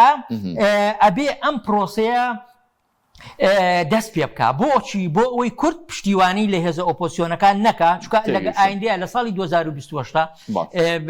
کە ئۆردوغان بۆی نییە جارێکی در خۆی هەڵبژێرێتەوە بەپێی دەستور لە هەمان کاتا دەنگەکانیشان ڕووی لە کەمی کردووە و بارودۆخی ئابووری تورکیاش کە ئێستا لیرەی تورکی لە ئاست دراوەکانی تر و لە ئاست دۆلارە لە ئاستێکی زۆر نزمایە و باری بژێوی خەڵک زۆر خراپە گوزەرانی خەڵک زۆر خراپە و ئەم بارودۆخە خراپەش لە هەمان کاتا شەڕی پارتی کریاکاران و ئەوەی کە خۆیان پێڵێن شەڕی تیرۆر بودجەیەکی زەبەلاحی دەوڵەت ئەبا بۆ ئەم بابەتە لەبەر هەموو ئەمانە وە ئەکاکە دەوڵەت ناچار بکە بە تایبەتی دوو پارتە حکومڕانەکان کە هەنگاو بنێن بەرەو پرۆسەی عومەر ئاشتی لەگەڵ چێ دەکرێت لەگەڵ قەندیل دەکرێت یاخود لەگەڵ عەبدوڵڵا ئۆجەلان دەکرێت هەڵبەستەکەم ڕوونە بەڵێ مەبەستم ئەوەی ئایا قەندیل هەرچی بەناوی عەبدوڵڵا ئۆجەلانەوە کە دەڵم بەناو مەبەستمۆنی گومان بخەمە سەر قسەکانی دەوترێت قەندیل جێبەجێی دەکات ئێستا بڕیار لای قەندیل لە سەرکردایەتی پەکەکەی یاخود عەبدوڵڵا ئۆجەلان کە لە ئیمڕاتیە بەڵێ بەشێک لە توێژەرانی سیاسی و بەشێک لە کەسایەتیە سیاسیەکان و پارتە سیاسیەکان ئەوانەی کە ئەگەر سەرنجیاندا بوو لە مێژووی سیاسی تورکیا و هەروەها پێکاتی پارتی کرێکاران زۆر جار ئەیانوێت لەوانەیە ناکۆکیەک لە نێوان گوتاری سیاسی عەبدوڵڵا ئۆجالان و قەندیلا دروست ببێ و نەهێڵن ئەم پرۆسەیە سەر بگرێت بەڵام دوجار ئەم گومانە وا دەرنەچوو بۆ چونکە هەموو ئەوەی کە ئێستا عەبدوڵڵا ئۆجالان لە ئیمرالیەوە ئەیڵێ و ئەو وەفدانەی کە سەردانیەکەن بۆ ئیمرالی و ئەو بۆ چوون و پێشنیارانەی کە ئەینێرێتەوە بۆ قەندیل و بۆ دەمپارتی و بۆ هێزە سیاسیەکانی ترکە پەیوەندیەکیان لەگەڵ پارتی کرێکارانە هەیە هەموو ئەو ڕێنمایانەیان جێبەجێ کردووە ئێمە بینیمان پارتی کرێکاران لە تەموزی ساڵی ڕابردووە کۆنگرەی هەڵوەشانەوەی خۆی بەس کە ئەمە لەسەر داوای عەبدوڵڵا ئۆجالان بوو هەروەها چەکیاندانە ئێمە بینیمان لە هەرێمی کوردستان کە چۆن چەکەکانیان دانا و پارتی کرێکاران بەڵام بیر نەچێ ماوەستا عومەر ئەوەشمان بیر نەچێ بەڵام موراد قەریلان یەکێک بوو لەوانەی کە لە ناو گەرمەی ئەم پرۆسەیەدا وتی ئەگەر تورکیا هەنگاو نەنێ هەر ئێمە تاکلانە هەنگاو بنین ئەوە بەڕاستی هیچ کە ناینە پێشەوە ئەگەر ئەوان گومانیان بۆ دروست بێ لەوەی کە تورکیا هەنگاو نانێ ئەمە مەترسی دروست ناکە بەڵێ ئەوە بەردەوام یعنی شتێکە کە ئەگەر تورکیا بەپێ ئەو چاوەڕوانیانەی کە پارتی کرێکاران هەیەی کە عەبدوڵڵا ئۆجالان هەیەی کە دەمیرتاش هەیەی لە دەوڵەتی تورکیا ئەگەر هەنگاوەکان بەو شێوەیە نەڕۆن و پرۆسە ئاشتیەکە بە نیەتێکی پاکەوە ئەنجام نەدرێ و هەنگاوی ئیجابی لە ڕووی سیاسی و لە ڕووی دەستوریەوە نەندێ بۆ ئەمە دوجار ئەگەری ئەوە هەیە جارێکی تر پارتی کرێکاران چەک هەڵبگرێتەوە لەبەر ئەوە هەتاکو ئێستا هەنگاوەکان باش ئەڕۆن و باخچیلی و ئۆردوغان لەو لێدوانانەی کە هەیەنە لەسەر پرۆسەی ئاشتی بە شێوەیەکی ئیجابیە و هەروەها توانیویانە هەتاکو ئێستا قۆناغی یەکەم کە دروستکردنی کۆمسیۆنێک بوو لە پەرلەمانی تورکیا کۆمسیۆنەکە کە لە 48 کەس پێک دێن لە پارتە سیاسیەکانی تورکیا توانیویانە ئەو کۆمسیۆنە دروست بکەن و تەنانەت لەسەر داوای دەمپارتی ناوی کۆمسیۆنەکەشیان لە دژادی تیرۆرەوە گۆڕی بۆ کۆمسیۆنی هاریکاری نیشتیمانی برایەتی و دیموکراتی و ئێستا لە کۆتا قۆناغیان کۆتا قۆناغیش ئەوەیە 4 پارتە سەرەکیەکە کە بریتیە لە جەهەپا دەمپارتی مەهەپا ئەکەپا هەر یەکەیان پرۆژەیەک ئامادە بکە بۆ شێوازی چارەسەرکردنی پرۆسەی ئاشتی و ئێمە بینین لە ماوەی پێشووە لە چەند ڕۆژی ڕابردووە جەهەپا راپۆرتێکی 120 لاپەڕەی پێشکەش کردووە و پارتەکانی تریش ئامادەی پێشکەشکردنی ئەوەن و دوجار هەر یەکەیان هەموو ئەم چوارە کورد دەکرێتەوە لە راپۆرتێکی سیاسیە دوای ئەم راپۆرتی سیاسی ئادرێتە پەرلەمانی تورکیا بۆ ئەوەی هەنگاو بنێن بۆ جێبەجێکردنی سەر ڕایەوەی کە ئێستا وەکو وەڕێسان ئاماژەتان پێکرد کە پرۆسەی ئاشتی لە تورکیا وەکو ئێستا ناوی لێنراوە ئەو کۆمیسیۆنە کۆمیسیۆنی هاریکاری بەجددی ئیش دەکەن سەر ڕای ئەمە بووە بە ئەمری واکە ئەگەر پەکەکە نێتە پێشەوە بۆ ئاشتی گەڕێکی دیکەی شەڕ دەست پێ دەکاتەوە تورکیا ئامادەیە جارێکی دیکە درێژە بە شەڕدا سەر ڕای ئەم هەموو تەحەدیانی لێولاوە ئەو هەڕەشە لە تورکیا ئێستا ئەگەری یانی پەکەکە لەم حاڵەتەدا کە نوێنەراتی کوردەکە لە باکووری کوردستان نوێنەراتی زۆرینی دەکات ناتوانێت داواکاریەکانی فەڕسکە ینی پرسیارێکی دیکە زۆر گرنگ بوو ینی بەلامەوە ئەمە لەلایەک ینی ئەم پرۆسەیە تەنها چەکدانانی پەکەکەیە یاخود نەخێر گۆڕانکاری لە دەستوری تورکیاژا دەکرێت وەکو ئەوانەی کە لە عێراق بەدەست هاتوون هەرێمی کوردستان لە دەستور نەتەوەی کورد نەتەوەیکی فەرمیە زمانی کوردی زمانێکی فەرمیە ینی ئەمانەش لە دەستوردا هەموار دەکرێت و دانی پێدادەندرێت ینی پرۆسەی ئاشتیەکە تەنها لە بێدەنگکردنی چەکەکانە یاخود نەخێر دەچێتە ناو قوڵایی استراتیژی داهاتووی تورکیا کورد شەریکە برا دەبێت بەڵێ بۆ چارەسەری ئەوە ینی ئەو گومانانەی کە هەبوون لەسەرەوەی پارتی کرێکاران هەڵوێستێکی سلبی هەبێ لە پرۆسەکە بەڵام هەتاکو ئێستا هەڵوێستی سلبی نەبووە ینی هەتاکو ئێستا چەکدانانە چەکیان داناوە کۆنگری خۆ هەڵبەشانەوەیە کردویانە و بەپێی ڕانمایەکانی عەبدوڵڵا ئۆجالان لە ئیمرالیەوە هەنگاو هەڵەگرن و دەمپارتی نوێنەرایەتی بزوتنەوەی سیاسی کوردەکە لەوێ و دوجار ئێستا هەنگاو وەکوتم ئێستا ئەو پرۆژە سیاسی کە پارتەکان ئامادەیەکەن و دوای ئەیدەنە پەرلەمان بۆ جێبەجێکردن بەڵام گرفتەکە لێرە لە ئەخیرە ئەزانی لەسەرچی ئەوەستێتەوە دوای کاتێک کە دێنە سەر دەستور چونکە ئەم کێشانەی بەڕێ ئەو کێشانەی کە ئێستا دروست بووە و هەتاکو ئێستا ئەو چەکەڵگرتنی پارتی کرێکاران لە ساڵی 1984ەوە هەتاکو ئێستا و ئەو هەموو کوژراوە خوێن ڕێژیە گەورەی کەلی کەوتۆتەوە نزیکەی 40-50 کەس کوژراوە لە هەردوولا و نزیکەی 2 تریلیۆن دلار دەوڵەتی تورکیا کە لەسەر زاری ئۆردوغان خۆی و باسیەکە زیانیان کردو و خەرجی تێچووی ئەو ململانێ چەکداریە بۆ کەلێنەوانی دەوڵەت و پارتی کرێکارانە هەبووە لەبەر ئەوە هەردووکیان سوودمەندن لە پرۆسەکە پارتی کرێکاران بە کۆمەڵە خاڵ سوودمەندە دەوڵەت بە کۆمەڵە خاڵ سوودمەند وتم دوایی ئەگەنە خاڵی کۆتایی خاڵی دەستورە زۆر بە کورتی کاگوتوەر هاوکاران مامەژە بۆ دەکەن کۆمەڵێک بەرگەی ترمان کێشەکە لە دەستوردا لە کێشەی دەستورە دان بە کووردا دەنرێت ڕۆحی مەوزوعەکە ئەبێ هەموو ئەم هەنگاوە ئیجابیانە کە ئەوان باسییانەکەن لە مەسەلەی برایەتی کورد و تورک لە مەسەلەی گوێگرتن بۆ داواکاریەکانی خەڵکی کورد پێویستت بەوە هەیە گۆڕانکاری لە دەستورا بکەیت بە تایبەتی چواربەندی یەکەمی دەستوری تورکیا ئەمانە زۆر گرفتن چونکە لە بەندی چوارەمە ئەڵێ نابێ بە هیچ جۆرە ڕێگە بدرێت سێبەندەکەی تر بگۆڕێ و لە مادەی 42 و لەگەڵ مادەی 66 کە دان بە هیچ نەتەوەیەکی ترا نارێ غەیری تورک و هەر کەسێک لە جوغرافیای تورکیا ژابێ بە تورک ناوە برێ لەبەر ئەوە ئەگەر گۆڕانکاری لە ئەم بەندانە بکەن و کورد و تورک ببنە هاوڵاتیەکی کۆمەڵگای تورکیا و هەمان مافیان هەبێ لە ڕووی سیاسی و ئابووری و کۆمەڵایەتی و کولتوریەوە و گەشەپێدانی دیموکراسی ڕووبدا و لە چوارچێوی دیموکراسیە کوردیش ببێتە خاوەنی هەموو ئەو مافانێک کە تورکەکان هێنە پێم وایە ئەو کاتاتوانین بڵێن پرۆسەی ئاشتی سەرەگرێ بەرەو ئیجابیە ڕۆ. زۆر سپاس بۆ بەڕێز مامۆستا عومەر عەلی شارەزای سیاست بە تایبەت لە پرسی باکووری کوردستان سپاس بۆم دەرفەتی ڕاستان لەگەڵ خۆشەویستانم پاش دەرفەتێکی دیکە پاش ناوبڕێک دێمەوە لای ئێوە یاز زوو خۆشەویست.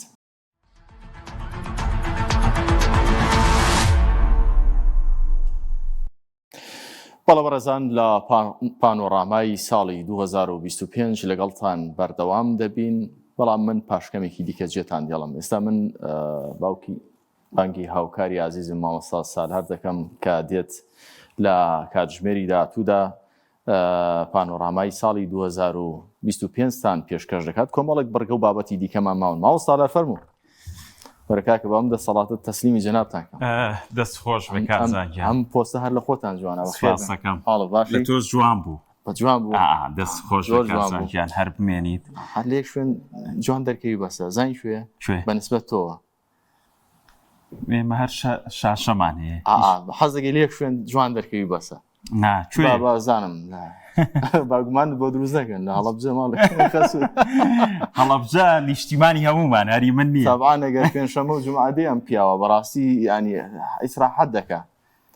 ماوە سالار بۆ شوێ سارەکەی فێر بوو هەر سلف لێدا ڕێک پێنجشەمە و جومعادەی خۆمانە کاکە نیشتیمانی هەموو کوردستان دەزانم خەڵکی شوێتم دوزار نیشتیمانی هەمومانە بەرەو کارەساتی بەسەرە و هاو نیشتیمانیانەمان لەبەرەوەیە بەڵێ لەبەرەوەی دەستخۆش بەکارزان بڕگەی سەعاتی یەکەمت جوان پێشکەش کرد میوانی باشتە بوو بۆ هیواین کە ساڵی 2026 بە تایبەت بۆ کورد ساڵێکی خۆش ساڵێکی باش بێت مامۆستا سالار ینی هەموو ئاڕاستەکان دڵخۆشکەرن ئەگەر کورد لێی بزانێت کێشەکە ئەوەی لە مێژوودا ئێمە تۆزێک خەلفێتێکمان هەیە ناڵێن زۆر خوێندەوارین بەڵام کورد نەیتوانی و دەرفەتەکان بۆزێتەوە لە ئێران هەروە لە تورکیا هەروە لە سووریا هەروە لە عراق ئەوە نیمچە سەر بە خۆیەکەمان هەیە خەریکە لە دەستی دەدەین من قسێکی جوانی کەسێک خوێندەوە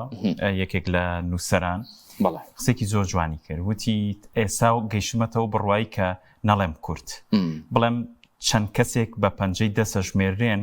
دۆخی کوردیان بەم ینی دۆزەکان و ئەگەر لە ناو کووردە خەڵکی زۆر باشێ بەڵام ڕۆڵەکان پێنەدراوە خەڵکی زۆر دڵسۆسەیە بە خاک بە نیشتیمان بە ئاین بە ژینی گەل بەڵام ئەوانەی کە ئێستا دەست ڕۆیشتووی ناو خاکی کوردستان بەداخەوە کازانجیان سەر مامۆستا ئێمە کە ساقە ئەو دەیخوا بەڕاستی بەداخەوە کاکە ڕۆڵە بە تۆ لەش ساغمێ جەماعەت دەڵێن کاکە کات زۆر مەکوژن بەیەکەوە ساڵی 2026 هیوادارم ساڵێکی پڕگۆڕانکاری باشتری و جدیتر بێ وەک ساڵ 2024 تێگەم بۆ تۆش بۆ تۆش نیشتەمەنا بۆ تۆکەم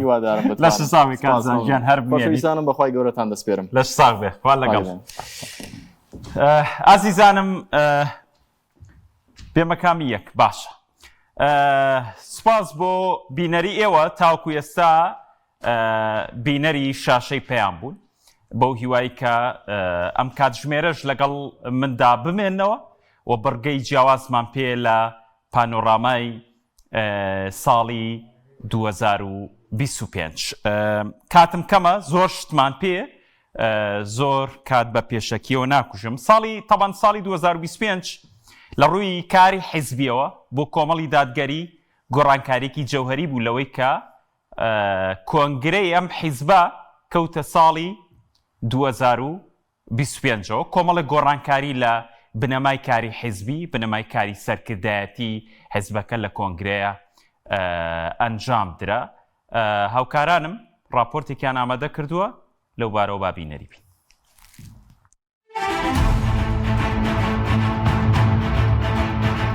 ساڵی 2025 بۆ کۆمەڵی دادگەری کوردستان ساڵی خۆنوێکردنەوە و هەنگاوی گرنگ بوو بۆ گۆڕانکاری ناوخۆیی بەو پێی لەم ساڵدا کۆمەڵ کۆنگرەی پێنجەمی خۆی ساز کرد. ڕۆژی 12 نیسانی 2025 کۆبوونەوەی گشتی کۆمەڵی دادگەری کە ئەنجومەنی سەرکردایەتی و ئەنجومەنی نوێنەرانتیایدا بەشدار بوون لە شاری سلێمانی بەڕێوەچوو تیایدا لیژنەی ئامادەکاری بۆ دەستپێکردن بە ئامادەکاری بەستنی کۆنگرەی 5 ڕاستپێرترا. لیژنەکە ڕۆژی 1 ئایاری بە ئەنجامدانی کۆبوونەوەی گشتی لە مەڵبەندی سۆرانی کۆمەڵەوە دەستی بەکارەکانی کرد و ئەندامانی کۆنگرا لەو سنوورە هەڵبژێرتران گەرچی بڕیار بوو لە 31 ئایار و لە یادی ڕاگەاندنی کۆمەڵ کۆنگرەی پێنجەم ساز بکرێت بەڵام بەهۆی دۆخی ناسەقامگیری ناوخۆی و دواتری شەڕی 12 ڕۆژەی نێوان ئێران و قەوارەی زایونی کۆنگرا بۆ مانگی تەمووز دواکەوت. ڕۆژانی 19 و 20 تەمووزی 2025 کۆمەڵی دادگەری کوردستان وەک هێزێکی ڕەسەن و خاوەن مێژووی پڕ لە سەروەری و خەباتی شاخ و شار و سەدان شەهید و ڕێخستن و پێشمەرگەی دێرین و هەزاران ئەندامی تێکۆشەر و دڵسۆز لە خوشکان و برایان کۆنگرەی پێنجەمی خۆی با دروشمی بەخۆداچوونەوە و بەردەوامی لە هۆڵی سعد عەبدوڵڵا لە هەولێری پایتەختی هەرێمی کوردستان ئەنجامدا. کۆنگرەی پێنجەمی کۆمەڵی دادگەری کوردستان لا بارودۆخێکی سەخت و دژوار و ئاڵۆزی ناوخۆی و هەرێمی کوردستان و عێراق و ناوچەکە و جیهاندا بەڕێوەچوو 2 ڕۆژی خایاند و 900 ئەندام تیایدا بەشدار بوون کە 4یەکیان لە خوشکان بوون. کۆنگرەی پێنجەمی کۆمەڵ لە ڕووی بەشداری تەمەنەوە ڕنگدانەوەی پێکهاتەی ئۆرگانی حەزبەکەی تێدا بوو کە نوێنەرانی هەردوو قۆناغەکانی تەمەن لە خۆ دەگرێت بە جۆرێک هاوشانی بە ئەزمون و بە تەمەنەکان گەنجانیش ڕۆڵێکی کارایان تێدا جێڕا و پێکهێنەری سەرەکی کۆنگرەکە بوون.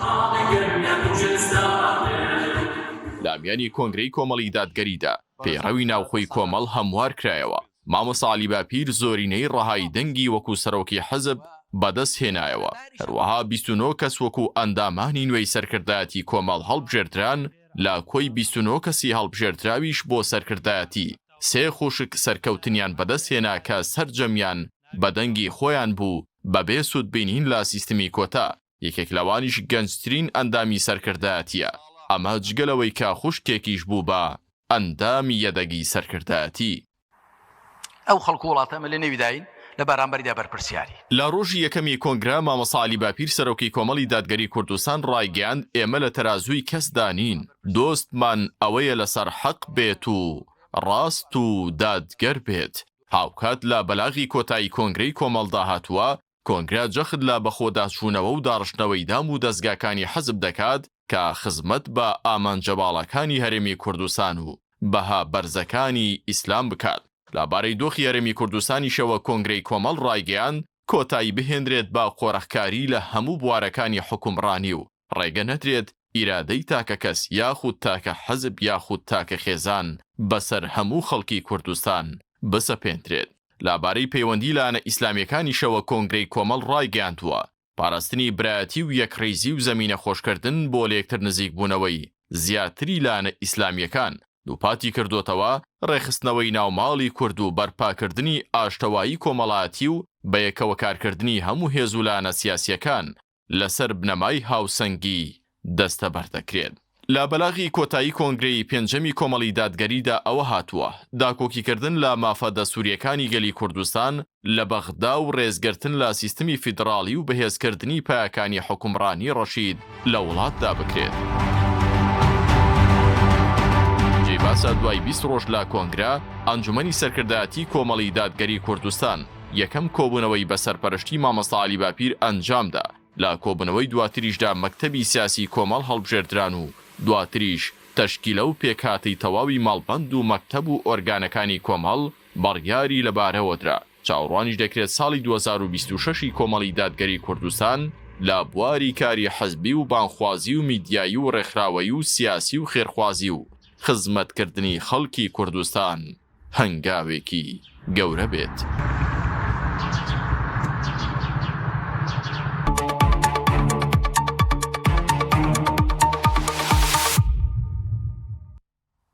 جەنگی سەر غەزە بە یەکێک لەو جەنگانەدا دەنرێت لە ساڵی 2025 کە بەردەوام بوو ئەم جەنگە بە جەنگی کاولکاری دادەنرێت. تەنانەت هەموو جیهان هاتنە سەرخەت بۆ بەرگریکردن لە خەڵکی لێقەوماوی کەرتی غەزە و بەو ناحەقیانی کە قەواری زەوێنی بەرامبەر ئەم میلەتە ستەمدیدەیە بەرامبەری ئەنجامدرا لە ئاسمان لە زەمین بە کوشتن بە برسیکردن قەواری زەوێنی دەستی نەپاراست. دوجار سوپاس بۆ خوا ئاگربەز ڕاگەێنە بەڵام ناوە قەواری زەوێنی هەر پێشێلکاری ئەکرێ پێشێلکاری ئەکات و ئێستاشی لەسەر بێ پێشێلکاریەکان هەر بەردەوام بن و لە ئێستاشدا دۆخی غەزە بەدەر لە ئەو پێشێلکاریانی قەواری زەوێنی بەرامبەریانەکە لە ڕووی دۆخی کەشوهەواشەوە لە ئێستادا دۆخیان خراپە ئەو زستانێکی سەخت لەوێ بەڕێ ئەکەن لەگەڵەوەی کە هیچ پێداویستێکی ڕۆژانەشیان بە وەکو پێویست بەدەست ناگە. هاوکارانم راپۆرتێکان لەبارەی جەنگی غەزەوە بۆ ئامادە کردوین پێکەوە بینەر و بیسەری دەبین. ململانەی نێوان فەڵەستین و قەوارەی زەوێنی چەندین دەیەیە بەردەوامە و ئەو ململانەیە لە دوای جەنگی غەزە پێی ناوەتە قۆناغێکی نوێ و گەیشتە ئاستێکی خوێناوی سامناک. تاوانەکانی قەواری زەوێنی لە غەزە لە ماوەی ساڵی 2025 هەموو سنوورەکانی تێپەڕان لە کوشتنی هاوڵاتیانی مەدەنی لە ژنان و پیاوان و منداڵان و پەیڕەوکردنی سیاسەتی ڕاگواستنی بە زۆر و بەکارهێنانی سیاسەتی برسیکردن. قەوارەی زەوێنی بۆ زیاتر لە 2 ساڵ بەردەوام بوو لەسەر هێرشکردنە سەر غەزە بە شێوەیەکی زۆر درڕندانە و پەلامار و کۆمەڵکوژی هاوڵاتیانی مەدەنی هەموو سنوورەکانی تێپەڕان.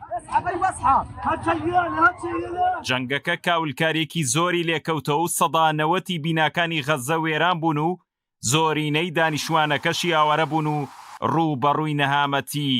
گەورە بوونەتەوە. بەپێی دوایین ئاماری وەزارەتی تەندروستی لە غەزە ئاماری ئەو مەدەنیانەی لە دوای ئاگربەز لە 11 تشرینی یەکەمەوە تاوەکو ئێستا شەهید بوون بەرز بووەتەوە بۆ نزیکەی 500 شەهید و زیاتر لە 1000 بریندار. هەروەها کۆی شەهیدانی جەنگی غەزە گەیشتۆتە 71,000 شەهید. ژمارەی بریندارەکانیش گەیشتون بە 171,192 بریندار. وەزارەتی تەندروستی لە غەزە هۆشداری دەدات لە مەترسی هەرەسێنانی سیستمی تەندروستی لە غەزە. دەڵێت کەمی دەرمان لە نەخۆشخانەکانی غەزە گەیشتۆتە 152 کورتێنانی کەلوپەلی پزیشکیش گەیشتۆتە 171. ئاماژەشی بەوە کردووە کەرتی تەندروستی ڕوبەڕووی لۆدێکی زۆر و بێوێنە بۆتە و لە دوای 2 ساڵ لە جەنگ و گەمارۆ توانای پێشکەشکردنی خزمەتگوزاریە تەندروستیەکانی زۆر دابەزیوە. ساڵی 2025 ساڵێکی درێژ و پڕنامەتی بوو بۆ غەزە و لێوان لێو بوو لە کوشتار و کۆمەڵکوژی و تاوانی جەنگ و ئاوەرەبوونی دانیشتوانەکەی. جەنگی سەر غەزە هەزاران دیمەنی تراژیدیای بۆ سەرتاسەری گیان خستە ڕوو کاو شێوەی نەبوو بۆ هۆی ڕاچڵەکینی هەموو خاوەن ویژدانەکان لە سەراپای گیانەوە. دوای تێپەڕبوونی 2 ساڵ بەسەر جەنگی غەزەدا لە ڕۆژی 11 تشرینی یەکەمی 2025 ئاگربەز لە غەزە کەوتە بواری جێبەجێکردنەوە. ئەمەش لە ئەنجامی فشاری وڵاتانی نێوەندگیر بەوەش لێک تێگەیشتن هاتاراوە لەبارەی قۆناغی دووەمی ڕێککەوتن و هەوڵە نێودەوڵەتی و هەرێمایەتیەکانیش بۆ دووبارە ئاوەدانکردنەوەی غەزە. قەوارەی زایۆنی پلانیە بوو لە ساڵی 2025 درێژە بە جەنگی غەزە بدات و ناوچەکە خاپور بکات. گوایە بزوتنەوەی حەماس لە ناو دەبات و دەتوانێت بارمتەکانی بگێڕێتەوە بەبێ ئەوەی ڕێککەوتن بکات. بەڵام ئەوەی بۆ نەچووە سەر و بۆی زیانی گەورەی مادی و گیانی نەیتوانی بەردەوام بێت و سەرنجام ملکەتی ڕێککەوتن و ئاگربەز بوو. بەردەوامی جەنگی سەرغەزە لە 2025دا سەلماندی قەوارەی زایۆنی بڕوای بە ئاشتی و سەقامگیری نییە و بەردەوامە لەسەر ڕەفتارە شەڕانگێز و وەحشیگەرانە و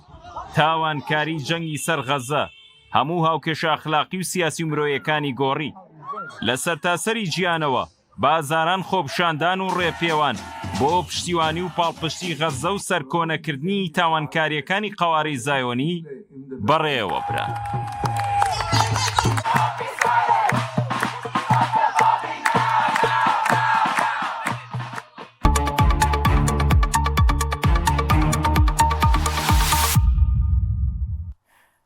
ساڵی 2025 جەنگێکی 12 ڕۆژە لە نێوان ئیسرائیل و ئێراندا ڕوویدا. جەنگەکە سەربازی نەبوو، لە ڕێگەی ئاسمانەوە بوو جەنگەکە. ئەم جەنگە بە جەنگی 12 ڕۆژە ئەژمارەکرێت لە نێوان ئیسرائیل و ئێراندا سەری هەڵدا. تەمان ئیسرائیل بیانوویەوە بوو کە ئێرانە داعمی لایەنەکانی لوبنان، عێراق و فەڵەستین نەکات بۆ ئەوەی دژی ئیسرائیل بجەنگێ. ئەمە کردە بیانوێک بۆی کە ئەمریکا گڵۆپی سەوزی بۆ هەڵبکات لە ئێراندا. ئەوە بوو لە ئێرانیدا و ئەو ناوچانەی بردومان کرد کە بە ناوچەی بەرەمێنانی چەکی ئاتۆم ئەژمارەکرێت لە تاران لە چەند شوێن و پارێزگایەکی دیکەی ئێران. ئەمە بووە هۆی ئەوەی کە جەنگێکی ڕوبەڕووبوونەوەی ئاسمانی لە نێوان ئیسرائیل و ئێراندا ڕووبدا و ئێران لە بەرامبەر ئەوەشدا کە زۆربەی وڵاتانی ئەوروپی و ئەمریکی لە ڕێگەی ئاسمانەوە بەرگریان لە ئیسرائیل کرد، بەڵام توانیتی موشە بگەێنێتە ناو تەلەبیب و کاولکاریش دروست بکات. راپۆرتێک لەو بارەوە بینی.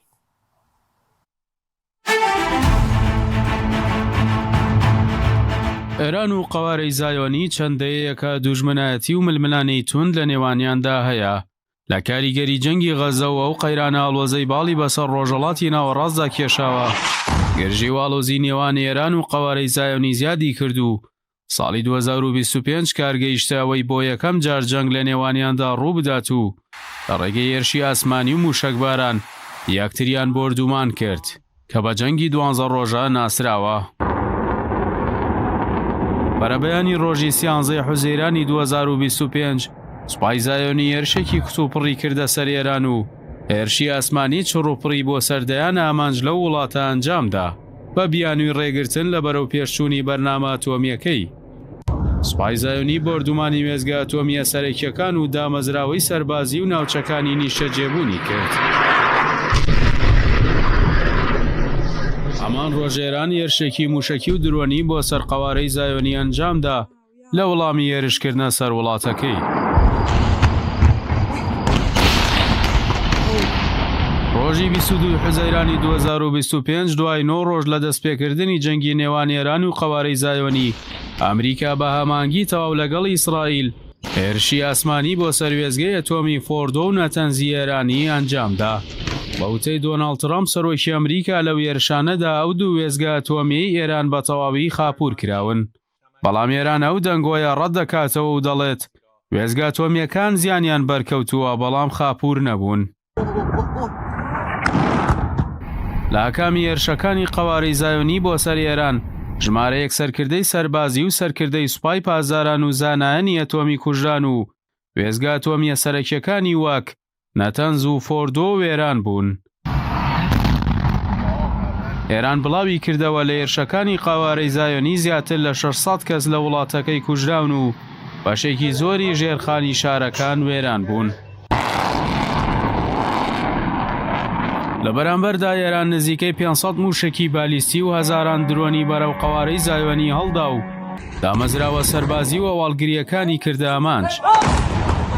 لە ئاکامدا 28 کەس لە قەوارەکە کوژران و دەیانی دیکە بریندار بوون. گەرچی زۆرینەی موشەکەکانی ئێران لەلایەن سیستەمی بەرگری ئاسمانی سوپای زایۆنی ڕێگەی لێگیرا و تێکشکێندرا، بەڵام هێرشە موشەکیەکانی ئێران کاولکاریەکی گەورەیان لێکەوتەوە. لە دوای 12 ڕۆژ لە جەنگی نێوان ئێران و قەوارەی زایۆنی لە 20 جواری حوزەیرانی 2025 دۆناڵد ترامپ سەرۆکی ئەمریکا ئاگربەسی ڕاگەیاند و ئاماژەی بەوە کرد جەنگی قەوارەی زایۆنی و ئێران بە فەرمی کۆتایی هاتوو. ئێرانیش ئامادەیی دەربڕی بۆ وەساندنی کردەوە سەربازیەکانی ئەگەر قەوارەی زایۆنی بوەستێت لە هێرشەکانی. زۆرێک لە وڵاتانی ئیسلامی و عەرەبی و چین و رووسیا و بەرازیل و کوبا و باشووری ئەفریقا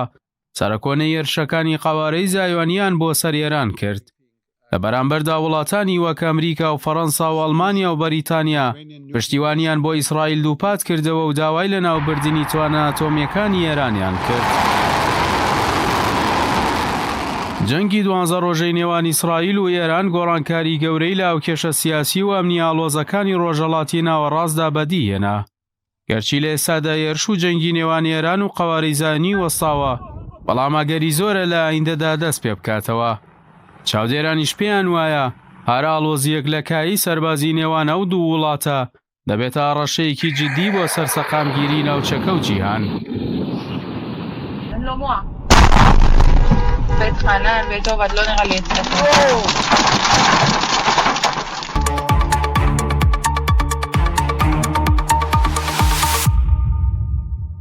بەڵام ڕەزان دوو راپۆرتمان بینی لەبارەی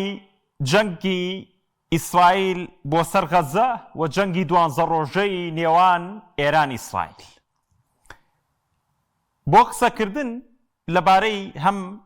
ئەو گەمارۆ ئابووری و مرۆیی کە ئێستا لەسەر غەزەیە لە دوای ئاگربەست و جەنگی سەر غەزە و ئەو جەنگی کە لە نێوان ئێران ئیسرائیل هەڵگیرسا، میوانداری بەڕێز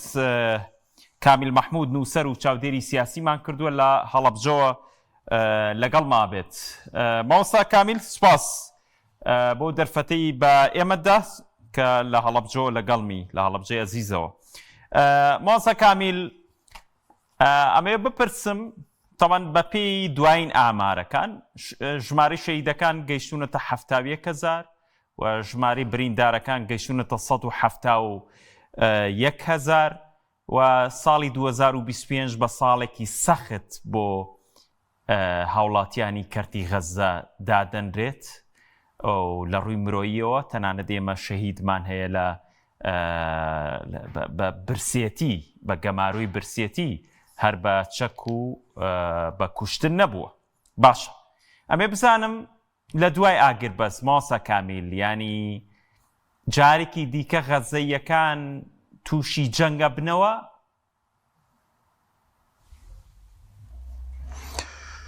بەڵێ بە ناوی خۆی گەورە میهرەبان، سڵاو ڕێز بۆ ئێوە بۆ بینەرانی بەڕێزی پەیام. بەداخەوە ساڵی 2025مان تێپەڕاند بە جەنگێکی سەخت، جەنگی ئیبادەکردن و هەوڵی لە ناوبردنی تەواوی پانتاییە کە خەڵکی گەلێکی لەسەر نیشتەجێ بوو و شەهیدەکان 71,000 دیارە ئەو 71,000 شێوازی شەهیدبوونەکەیان، شێوازی پاکتاوکردنەکەیان بە شێوەیەک بووە کە لە جەنگە جیهانیەکانیشا بۆ شێوەیە ڕووی نەداوە. بەداخەوە هەموو کارەساتەکان لە بەرچاوی میدیای جیهانی و لە بەرچاوی تەکنۆلۆژیای گەیاندن ئەم جەنگە یەکێ لە تایبەتمەندیەکانی ئەوە بوو وەکو جەنگە جیهانیەکانی تری ڕابردوو نەبووە کە لە پەنهانە ئەم جەنگە لە سەردەمی عولەمە و گڵۆباڵ و سەردەمی تەکنۆلۆژیای گەیاندن و بینرا و بیسراوە بوو کە هەموو مەشهەدە خوێناویەکان، کە هەموو مەشهەدە دڵتەزیێنەکان کە مرۆڤی ورەقایم و دڵقایمی ئەوی سەیریان بکات لە بەرچاوی هەموو عالەم، هەموو لەحظاتەکان، هەموو مەشهەدەکان پیشاندران کە چۆن گەلێک ئیبادە کرا ئەمە بەڕاستی لە ڕەهەندێکەوە قوربانیدانی گەلێکمان پیشانە لە ڕەهەندی تریشەوە ئەنجامی ئەم قوربانیدانە ئەوە بوو کە معادلاتی لە دەرونی خەڵکی جیهانە ڕایگشتی جیهانە گۆڕی جاران کە لەسەر ئاستی جیهانی بە تایبەتی لە ڕۆژئاوا ڕایەکی گشتی دروست بوو کە هاوسۆز و پشتیوانی قوارەی زایۆنی بوون ئەم جارە لە ناوەندی ئەو ڕاگشتیە لە وڵاتانی ڕۆژئاوایە لۆبی گەورە دروست بوو بۆ ڕاگررتنی ئەو جەنگە و ئەو دڕندایەتی قوارەی زایۆنی ئەو هەموو خۆپیشاندان و ناڕەزایەتیە لە هەموو چین و توێژەکانی کۆمەلگای غەربیە ئەمە وەرچەرخانێکی گەورە بوو کە هاوسۆزێکی گەورە بۆ قەزەی فەڵەستینیش دروست بوو ئەم جەنگە سەرڕای ئەو هەموو قوربانیدانە بەڕاستی مەلەفی فەڵەستینی جارێکی کە هێنایەوە سەر بابەتی سەرمێزی گفتوگۆ کە ئەو مەلەفە مرێنرا بوو لە لایەن ڕێکخراوە سازشکارەکانی فەڵەستینیەوە ئەوەی ڕوویدا لە ماوەی ئەو جەنگەی ئەو ساڵی ڕابردوو لە 2 ساڵی ڕابردووە ئەو هەموو قوربانیدانی کە درا بەڵام ئایا لە ئایندەیە چی ڕوئەدا ئەمە بە پێی زۆربەی تەکەهونات و پێشبینی و ڕای چاودێران و شرۆڤەکاران پیان وایە کە ئیسرائیل جارێکی کە بەو هەمەجیەتە نایوێ بچێتەوە ناو جەنگێک و بەڵکو ئەیەوێت لە ڕێگەی بە تایبەتی وڵاتی یەکگرتوەکانی ئەمریکا زلهێزەکانەوە وڵاتە هاوپەیمانەکانی ڕۆژئاوایەوە وەزعێک لەسەر زەوی غەزە دروست بکە کە بە بێت جەنگ کۆتایی بە هەموو ئەو مەترسیانە بێنێت کەوا ڕوبەڕووی کیانی زایۆنی ئەبێتەوە ئەویش لە ڕێگەی ئەو بنوودانەی ئاشتیەکەی هەیەوە بەڵام ئەمە جوان ناکە کە ڕێگر نییە لە بەردەم ئەوەی کەوا بەردەوام قوارەی زایۆنی بەردەوام بێ لە دەستدرێژیەکانی پەلامارەکانی وەک چۆن دەستکراوەیە لە بەردەم دەرەوەی فەڵەستینیشا بۆ وڵاتانی دەوروبەر و وڵاتانی تر لە ناوخۆی فەڵەستینیشا بەداخەوە هەتا ئێستا ژەر بەردەوامە لە دەستدرێژیەکانی و لە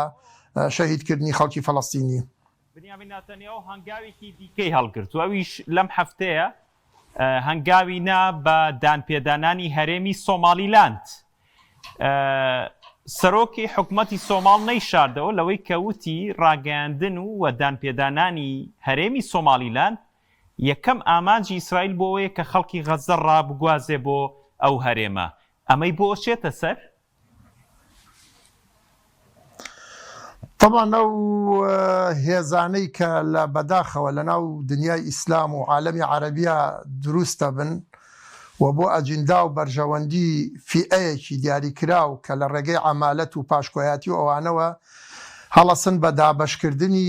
خاکە دابەشکراوەکان ئەسڵی دنیای ئیسلام و دنیای عەرەب هەمووی دابەش کراوە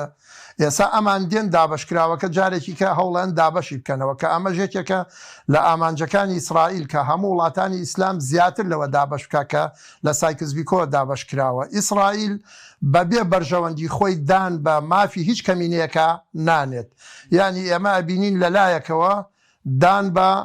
ئەو بەشەی ئەرزی سۆماڵانێ کە لە سۆماڵ جسمی سۆماڵ جیاکرێتەوە لەلایەکی کەوە خاچی پۆلیساریۆکان دان پیانانێت و سەرڕای هەموو وعد و عودێک لە چەند ساڵی ڕابردووە کە لەگەڵ یانە پەیمانی پێدابوون بەڵام بە ڕێکەوتنێک لەگەڵ شای مەغریبە بە تەنها ڕێکەوتنێک کە شای مەغریب دانی بە قوارەی زایۆنیانە لە ماوەی چەند سەعاتێکی کەم دوای ئەو ئیمزاکردن و دانپیانانە ناتانیاهۆ خۆی ڕایگەیان کەوا ئەرزی سەحرا بەشێکە لە خاکی مەغریب و پۆلیساریەکان ئینفیسالی و ئەوانن کە هەوڵی دابشکردنی مەغریب بەدەن ینی ئەمە ئەخلاقی ئیسرائیلە بەڕاستی حتا لەگەڵ گەلی کوردی ئێمەشا بە هەمان شێوە ئێستا کە ئێوێ وەک خۆی وا پیشانە هەندێک جار لەم ئەخیر جاریانە کە ناتانیاهۆ ئەوەی ڕاگەیان کە ئێمە لەگەڵ مافی کەمینەکان و پشتیوانی کەمینەکانین بەڕاستی کەمینەکان بەکارە یعنی ئەجندای خۆی ئەوە ئێستا وەکو جەنابت فەرموود لە سۆمالیلاند لەوێ بەنیازی ئەوەیە پێشتیش ئەو وعدەیان وەرگرت بوو کەوا ئەگەر ئەو قوارەیە لەوێ دروست ببێ غەزەیەکان بۆ ئەوێ بگوێزرێتەوە بەڵام ئایا چەندە ئەمە سەرکەوتووە بێ ئەمە بەڕاستی ینی لەوە چە سەخت بێ ئەم ئاواتە ئیسرائیل بێتە دیوە غەزەیەکان تەسلیم بەوەها پلان و پرۆژەیەکی زایۆنی ببن پرۆژێکی دیکە هەبوو لە سەرەتای ئاگربەستەکەەوە ماسە کامیل ئەویش پرۆژەکەی دۆناڵد ترامپ بوو کە باسی لە چەکداماڵینی حەماس دەکرد و بەڕێوەبردننی کەرتەکە لەلایەن هێزێکی نێودەوڵەتیەوە بەڵام تا ئێستا بۆچی جێبەجێ نەکراوە ئایا جێبەجێکرێ؟ طبعاً اتفاقی کە لە بینی حەماس و ئیسرائیلە بۆ ئاگربەست ئیمزا کراوە کە بەو مەراحیلانە اتفاقەکە بچێتە پێشەوە تا ئێستا قۆناغی دووەمیان جێبەجێ نەکراوە ئەو قۆناغیان کە بەشێکی علاقەی بە دروستکردنی هەیەیەکی ئیداریەوە هەیە بۆ بەڕێوەبردننی کەرتی غەزە بەشێکی علاقەی بە دروستکردنی هێزێکی نێونەتەوەییەوە هەیە وەکو هێزی چەکدار سوپایەکەوە مراقبەی بارودۆخی دوای جەنگ و دوای ئیتیفاق بکات هەموو ئەمانە یعنی ئیشکالاتی تایە و مشتومڕێکی زۆری لەسرە و هەم تا ئێستا وردەکاریەکانی سەختە جێبەجێکردنی لەوانە بۆ نمونە چەکداماڵینی حەماسیشی تایە حەماس ئامادەی دەربڕیوە ضمنەن بەوەی کەواچەکەکانیان دابنێن بەڵام مەرجێکیان داناوە ئەویشیان بەستۆتەوە بە دروستکردن و دانان بە دروستکردن یا زەمینەسازی بۆ دروستکردنی دەوڵەتی فەڵەستینی ئەوان کارەکەیان بەستۆتەوە بە دروستکردنی دەوڵەتی فەڵەستینی کە ئەیانەوێ لە کۆتاییە قوربانیدارەکانیان بەزایە نەڕواوە ئەو دەوڵەتە فەڵەستینەی لەلایەن حرەکەی فەتح و جەماعەتی مەحمود عەباسەوە مرێنراوە کە لە سەردەمی لە پەیماننامەی ئۆسلۆ دانی پیانراوە و ڕێکەوتنەکە لەسەرەوە بووە کە دەوڵەتێک بۆ فەڵەستینیەکان دەوڵەتین حەلی دەوڵەتین بێ بەڵام ئێستا حەماس لە ضمنی ئەو ئیتفاقی کەوا کردوێتی لەو مەرحەلەیەی دووەمە کە بابەتی چەکداماڵینی حەماسیشی تایە حەماس ڕازی بووە بە چەکداماڵین و چەکدانانی بەڵام بەو مەرجەی کەوا لە مقابلیشە دەوڵەت بۆ فەڵەستینیەکان دروست بکرێ ئایا ئەمە دروستەکرێ ئەمەش دیارە وەکو شەرتێکی تعجیزی هەیە دیارە حەماس پرۆژە و پلانی ئیسرائیل لە خوێنێتەوە زانێت دەوڵەتی زایۆنی قوارەی زایۆنی نەک هەرتەنها دەست لە کەرتی غەزە و کەناری ڕۆژاوە هەڵناگرێ بەڵکو ئەو لە هەوڵی فراوانکردنی پانتایی و جوگرافیایە کە لە 48ەوە داگیری کردو و پەل بەهاوێ بۆ خاکی سووریا و بۆ لوبناان و بۆ شوێنەکانی تریشکە ئەو بە خەونی دەوڵەتی ئیسرائیلی گەورەی ناوە با دەوڵەتی ئیسرائیلی گەورە دروست بکات زۆر باشە با مەلەفەکە بگۆڕی مەلەفی جەنگی 12 ڕۆژەی ئێران ئیسرائیل و ئەم ڕۆژ ینی دەستگای سیخوڕی مۆساد بەیاننامەیەکی بۆ ئێرانیەکان بڵاو کردەوە لە تۆڕی کۆمەڵاتی ئەکس کە پشگیری لە خۆپشاندەران کردوتی ئێمە نەکەر بە قسە بە کرداریش لەگەڵتانە بین بۆ تێکدانی دۆخی ئەمنی ئێران و ئەم جەنگە تا چەند ئەگەر هەیە سەر هەڵباتەوە لە نێوان ئێران ئیسرائیلدا خۆی بەپێی ئەو ئیستیطلاع و ڕاوەرگرتنەی لەناو قوارەی زایۆنیە کراوە دیارە قوارەی زایۆنی هەمیشە ئەو دەست پێشخەرە بۆ هەر جەنگێک و چاوەڕوان کراویشە ئەو دەست پێشخەر بێت چونکە ئەو پاساوانەی کە ئێستا هەیەی بە تایبەتی دوای لێدان لە مەفاعیلی نەوەی ئێرانی بەحساب ئەو پرۆژەنەوەیانەی ئێران کۆتایی پێهاتووە بەڵام ئێستا ئیسرائیل پاساوێکی تری هەیە ئەڵێ ئەو پیشەسازی عسکەریە ئێرانی ئەوەنە تەتەوری کردووە گەیشتۆتە ئاستێ بە تایبەتی لە ڕووی بەرهێنانی ساڕوخی بالیستیەوە گەیشت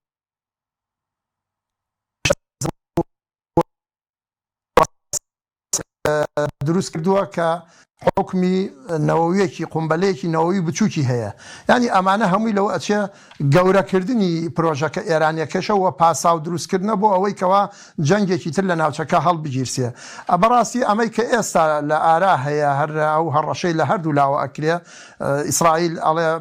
ئێمە ئەبێ سنوورێکدا بنین بۆ پێشکەوتنە عسکەریەکانی ئێران و پیشەسازی سەربازی ئێرانی و ئەوەشی لە ناو ئیسرائیلەکان ئێستا لە سەدا هەفتیان ڕایان وایە بەپێی ئیستیطلاعاتی ناوخۆی خۆشیان کە لە سەدا هەفتیان ڕایان وایە ئەم جەنگە هەر دروسە بێ لەگەڵ ئێرانە تەنها ماوەتەوە سەر تەوقیتەکەشی بەشێکی لەوە چێ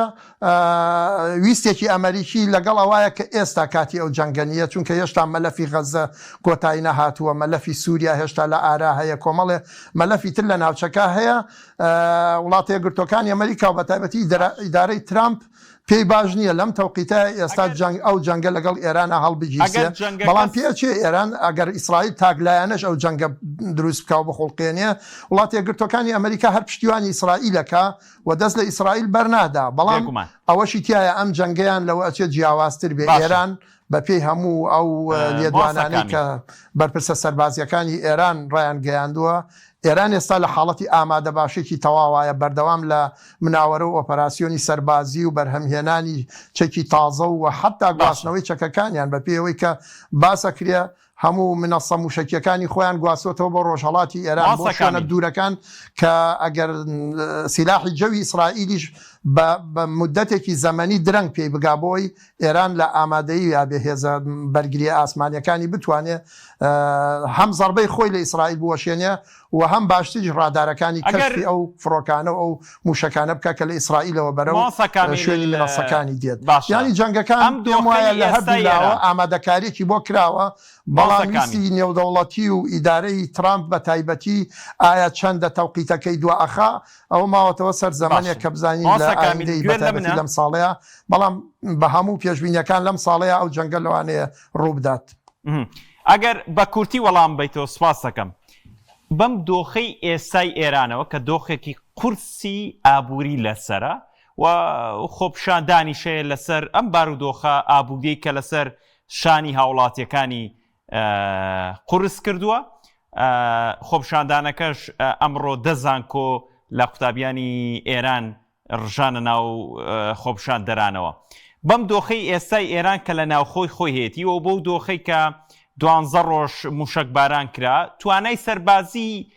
ئێران ئەوەندە هەیە ئەگەر چونکە ئەگەرەکە ئەوەیە هەر بە هێرشی ئاسمانی نەبێت تەنانەت ئیسرائیل بەنیازە لە هێرشی سەربازیش دەست پێ بکات ئێران ئەو قودرەتی هەیە لە هەردوو جەنگەکەیە چ ئاسمانی چ سەربازی ڕوبەڕووی ئیسرائیل ببێتەوە ئەگەر ڕوویدا جەنگەکە باسەکەم ئەوەی تەوان هەرچەندە ئێمە شارەزای بواری سەربازی نین بەڵام بە پێی ئەوەی کە ئێمە جوغرافیاکە خوێنینەوە دوورە ئەوەی کە ئیسرائیل بتوانێت جەنگی زەمینی بکە لەگەڵ ئێرانێکا کە باز بدا بەسەر چەند دەوڵەتێکاوە لەوێ سوپای خۆیدا ببەزیێنێت و بە فڕۆکە و بیخاتە سەر خاکێک کە ئایا چی چاوەڕێی ئەو هێزەکە بە تایبەتی بابەتەکە گەیشتە ئەوەی کەوا ئێستا یەکێک لەو خاڵە بەهێزانەی لە دەستی ئێرانایە بۆ ڕوبەڕووبوونەوەی هەر جۆرە ناڕەزایەتیە کە لە ناو خاکی ئێرانە ئەکرێ بە تایبەتی ئەو خۆپشاندانانە ئەوەیەکەوە ئەمە دیارە جێبەجێکردنی ئەجیندایەکی ئیسرائیلی و مۆسادی ئیسرائیلیە ئەمەوە ئەکاکەوە هێزە ئێرانیەکان و هێزە ئەمنیەکان دەستکراوە بن لە بەردەم هەر پەلامارێکە ڕاستە ئێستا گەمارویەکی ئابووری گەورە خراوەتە سەر ئێران بەردەوام دراوی ئێرانی لەوە بەیەکەوە تەواو مایە پوچ بێ و خەڵکیش تەواو تەنگ بووەوە بەشێک لەو ناڕەزایەتیانش زۆرترینی پەیوەندی بە و بارە دۆخە ناهەموارەی بژێوی خەڵکەوە هەیە بەڵام لە هەمان کاتیشا تەنگەژەیەک و قەیرانێکی سەربازی و ئەمنی لە نێوان ئیسرائیل و ئێرانە هەیە و موسادی ئیسرائیلیش بە دەرکردنی ئەم جۆرە بەیاننامانە زەبرێکی کاریگەری خراپ لە ویست و تەتەڵوعاتی خەڵکی ئێرانی ئەدا ینی ئەو بەیانات و ئەو لێدوانانەی کە دەسەڵاتدارانی زایۆنی و موسادی ئیسرائیلی دەربارەی بارودۆخی ناوخۆی ئێرانەیدەن ئەوەندەی زەرەری بووە خەڵکی ئێرانی هەیە و ئەوەندەی هێزە ئێرانەکان والی ئەکاتە کە زیاتر دەستکراوە بن بەرامبەر هەر ناڕزایەتێک کە لە شارەکانی ئێران و زانکۆکانی ئێرانە ئەکریانی زیاتر خزمەتە بەوان تا خزمەت بێ بە خەڵکە ناڕازیەکە ئەوەی کە هەیە بەڕاستی ڕاستە لە بواری اقتصادی و ئابووریا ئێران بە تەواوی خەریکە ئیفلیجی تەواو ئەکرێ بەڵام ئەوەشمان لە یاد نەچێت ئێران باجی ئەو بەهێزکردنەی ئابووری ئێران مەبەستە باجی ئەو بەهێزکردنەی بوارە سەربازیەکەی ئەدا چکە هەرچی بودجەی ئێرانە زۆربەی لە بواری سەربازیە سەرفیەکە چ لە ناوخۆی ئێران خۆیان وەچ لەگەڵ حەلیف و هاوپەیمانەکانی لە لوبنانە لە یەمەنە لە پێشتر لە سووریا لە زمانی بەشار ئەسەدا ینی هەموو ئەو بودجە و داهاتەی ئێران زۆری لە بواری سەربازیە سەرف کراوە بەڵام پێچێ ئێستا ئەوەندەی خەریکی بەهێز بەرزکردنی تەرسانەی عسکەری خۆی بێ لە ناو خۆیان ئەوەندە زۆر احتیمام بە دەرەوەی خۆی نەدا چکە ئێستا شەڕەکە بووە بە شەڕی وجود هەم لەگەڵ ئیسرائیلەوە هەم لەگەڵ ئێرانیشە هەم ئێران بە جەنگی وجودی ئەزانێت کە پارێزگاری لە وجودی خۆی بکەوە ئیسرائیلیش ئێران بە خەتەرێکی گەورە لەسەر وجودی خۆی ئەزانێ بە تایبەتی ئەو سەناعە عسکەری ئێرانی. ڕاستە زۆر سپاس بەڕێز کامیل مەحموود نووسەر و چاودێری سیاسی لە ئەڵەبجە وەڵامی پرسیارەکانی منەدایەوە. زۆر سپاس ماندوو نەبیت. بەڵێ بەڕێزان زۆر کات ینی باران بۆ هەمومان وتومانە نیعمەت بەڵام هەندێک کات دەبێتە نیقمەت ئەگەر دەستی مرۆڤ تایە هەبێت لەوەی کە زەرر و زیانەکان زیاد دەکات لە بەرەوەی مرۆڤ نەیتوانیوە کە مامەڵە لەگەڵ دۆخەکەی بکە. فاسیلێک وەرەگرین دوجار دێمەوە باز لە لافاوەکەی چەمچەماڵتان بۆ بکەم.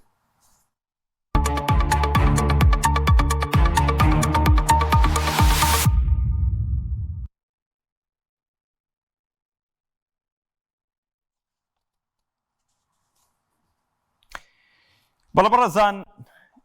بینیمان لەم مانگی 12 لە چەمچەماڵ چی گوزەرە و لە شۆڕش چی گوزەرە لە تەکێ چی گوزەرە و دۆخی هاوڵاتیان ئەو ناوچە زیان لێکەوتوانە لە چ دۆخێکا بوو. سواز بۆ خوا کورد بەو دەستکراوەیە بەناوبانگە لە هەموو لایەکی کوردستانەوە خەڵکی بە پارە بە گیرفانی خۆیان بە ماڵی خۆیان هاوکاریان بۆ براو خوشکەکانیان لە چەمچەماڵ و ناحیەکانی شۆڕش و تەکیە کۆ کردەوە. بەڵام بەداخەوە ینی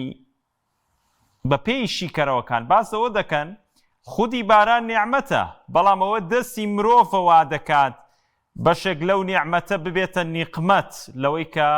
ڕێڕەوی ئاوە گۆڕدرێ لە پێناو چەند سەد یان چەند ملیۆن دۆلارێکە دۆخی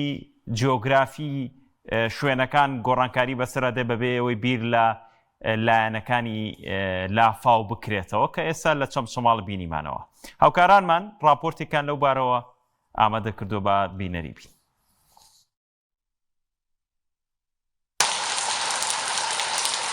لە کاتێکدا زستان و دابارینی باران بۆ زۆربەی ناوچەکانی جیهان وەک نیعمەت و سەرچاوەی ژیان و ئاوەدانی دەبینرێت بۆ دانیشتوانی قەزای چەمچەماڵ و دەوروبەری ئەم دیاردە سروشتیە بووەتە مۆتەکەیەک کە ماڵ و حاڵ و یادگاری و ئاواتەکانیان لەگەڵ خۆیدا ڕادەماڵێت. لافاوەکەی ئەم دوایەی چەمچەماڵ تەنیا ڕووداوێکی سروشتی و کتوپڕ نەبوو بەڵکو پەردەیەکی تری لەسەر ساڵانێک لە فەرامۆشکردن و گەندەڵی لە پرۆژە خزمەتگوزاریەکان و بێباکی حکوومەتێک لادا کە تەنیا لە کاتی کۆکردنەوەی باز و دەنگداندا پایتەختی شەهیدانی بیر دەکەوێتەوە. دیمەنە دڵتەزێنەکانی لافاوەکە لە گەڕەکەکانی چەمچەماڵ تەنها گوزارشت لە هەڵچوونی ئاستی ئاو ناکەن.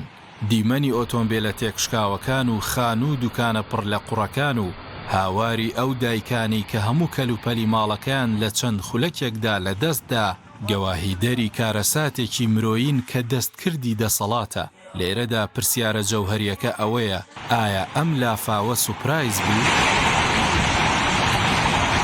چاودێران و شارەزایانی پلاندانان بە دەنگێکی بەرز دەڵێن نەخێر. ساڵانێکە هۆشداری دەدرێت لەوەی کە پڕکردنەوەی ڕێڕەوە سروشتیەکانی ئاو زیێدەڕۆیی لەسەر زەویە گشتیەکان بە بەرچاوی بەرپرسان و فەرمانگە پەیوەندیدارەکانەوە چەمچەماڵ دەکاتە نێچیرێکی ئاسانی هەر بارانێکی بەخۆڕ ئەوەی ڕوویدا ئەنجامی ڕاستە و خۆی ئەو ژێرخانە کارتۆنیەی حکوومەتە کە تەنها بۆ ڕیکلامی میدیایی دەشێت و لە یەکەم تاقیکردنەوەی سروشتدا هەرەسی هێنا. لە کاتی ڕوودانی کارەساتەکەدا ئەوەی لە مەیدانەکەدا بوونی نەبوو دەسەڵات بوو. لە کاتێکدا هاوڵاتیان بە دەستی خاڵی و بە هاوکاری یەکتری هەوڵی ڕزگارکردنی منداڵەکانیان لە ناو قوڕ و لیتەدا دەدا. تیمەکانی بەهاناوەچوون بەهۆی کەمی کەرەستە و خراپی ڕێگاکانەوە نەیانتوانی لە کاتی پێویستدا بگەنە شوێنی ڕووداوەکان. ئەوەی جێگەی تێڕامان و تووڕەیی خەڵکە بێدەنگی کوشندەی ئەنجومەنی وەزیرانە حکوومەتێک کە ملیارەها دینار بۆ کۆنسێرت و بۆنە حزبی ئیستیفزازیەکان خەرج دەکات چۆن شەرم نایگرێت کە ناتوانێت بودجەیەکی فریاگوزاری بۆ پاکردنەوەی ساڵانەی منهۆڵەکان و قەرەبووی لێقەوماوان تەرخان بکات. شەرمەزاری و پەڵەیەکی ڕەشی مێژووی دەسەڵاتە کە لە بری دامەزراوە فەرمیەکان خەڵکی خێرخواز و سەرمایەداران و چالاکانی مەدەنی لە شارە جیاوازەکانی کوردستانەوە کەمپەینیان ڕاگەیاند و کۆمەکیان گەیاندە دەست لێ قەوماوان لە کاتێکدا فەرز و ئەرکی یاسایی و ئەخلاقی حکوومەتە کە قەرەبووی ڕاستەوخۆی هاوڵاتیان بکاتەوە. بەڵام ئەم حکوومەتە ماوە بە سەرچووە تەنانەت بە دینارێکیش بەشداری لە سوککردنی ئازارەکانی خەڵکدا نەکرد. زۆربەی ئەو گەڕەکانی بەر لافاوەکە کەوتون گەڕەکە هەژار نشینەکانن. لافاوەکە لێرە تەنها زیانی ماڵ نییە بەڵکو لێدانێکی کەمەرشکێنە لە بژێوی خێزانێک کە مانگانە چاوی لە موچەیەکی پەککەوتوو یان ئیشی ڕۆژانەیە. تێکچوونی ئۆتۆمبیلێکی تاکسی یان ژێراوکەوتنی دوکانێکی بچووک کە بە ساڵانێکی زەحمەت و چەرمەسەری کۆکراوەتەوە بەمانای ئیفلاسبوونی ئەو خێزانانە دێت. حکوومەت تا ئێستا هیچ پلانێکی ڕوونی بۆ قەرەبووکردنەوەی ڕاستەقینە ڕانەگەیاندووە جگە لە چەند بەڵێنێکی سەرپێیی و بێناوەڕۆک کە تەنها مەبەست لێی ساردکردنەوەی تووڕێی شەقامە. لە کاتێکدا دەسەڵات لە هەولێر و سلێمانی خەریکی کێشمەکێشی دابەشکردنی کێکی پۆست و پلە و وەزارەتەکانە هاوڵاتی سادە لە ناو قوڕی شکستەکانی ئەواندا خەریکە دەخینکێت. مێژوو سەلماندوێتی کە هیچ کورسی و دەسەڵاتێک هەمیشەیی نییە بەڵام ناوی ئەو کەسانی لە کاتی تنگانەدا پشتیان لە میلەتەکەیان کردو بەرژەوەندی حزبیان خستە پێش ژیانی لێقەوماوان بەڕەشی لە لاپەڕەکانی مێژوودا دەمێننەوە.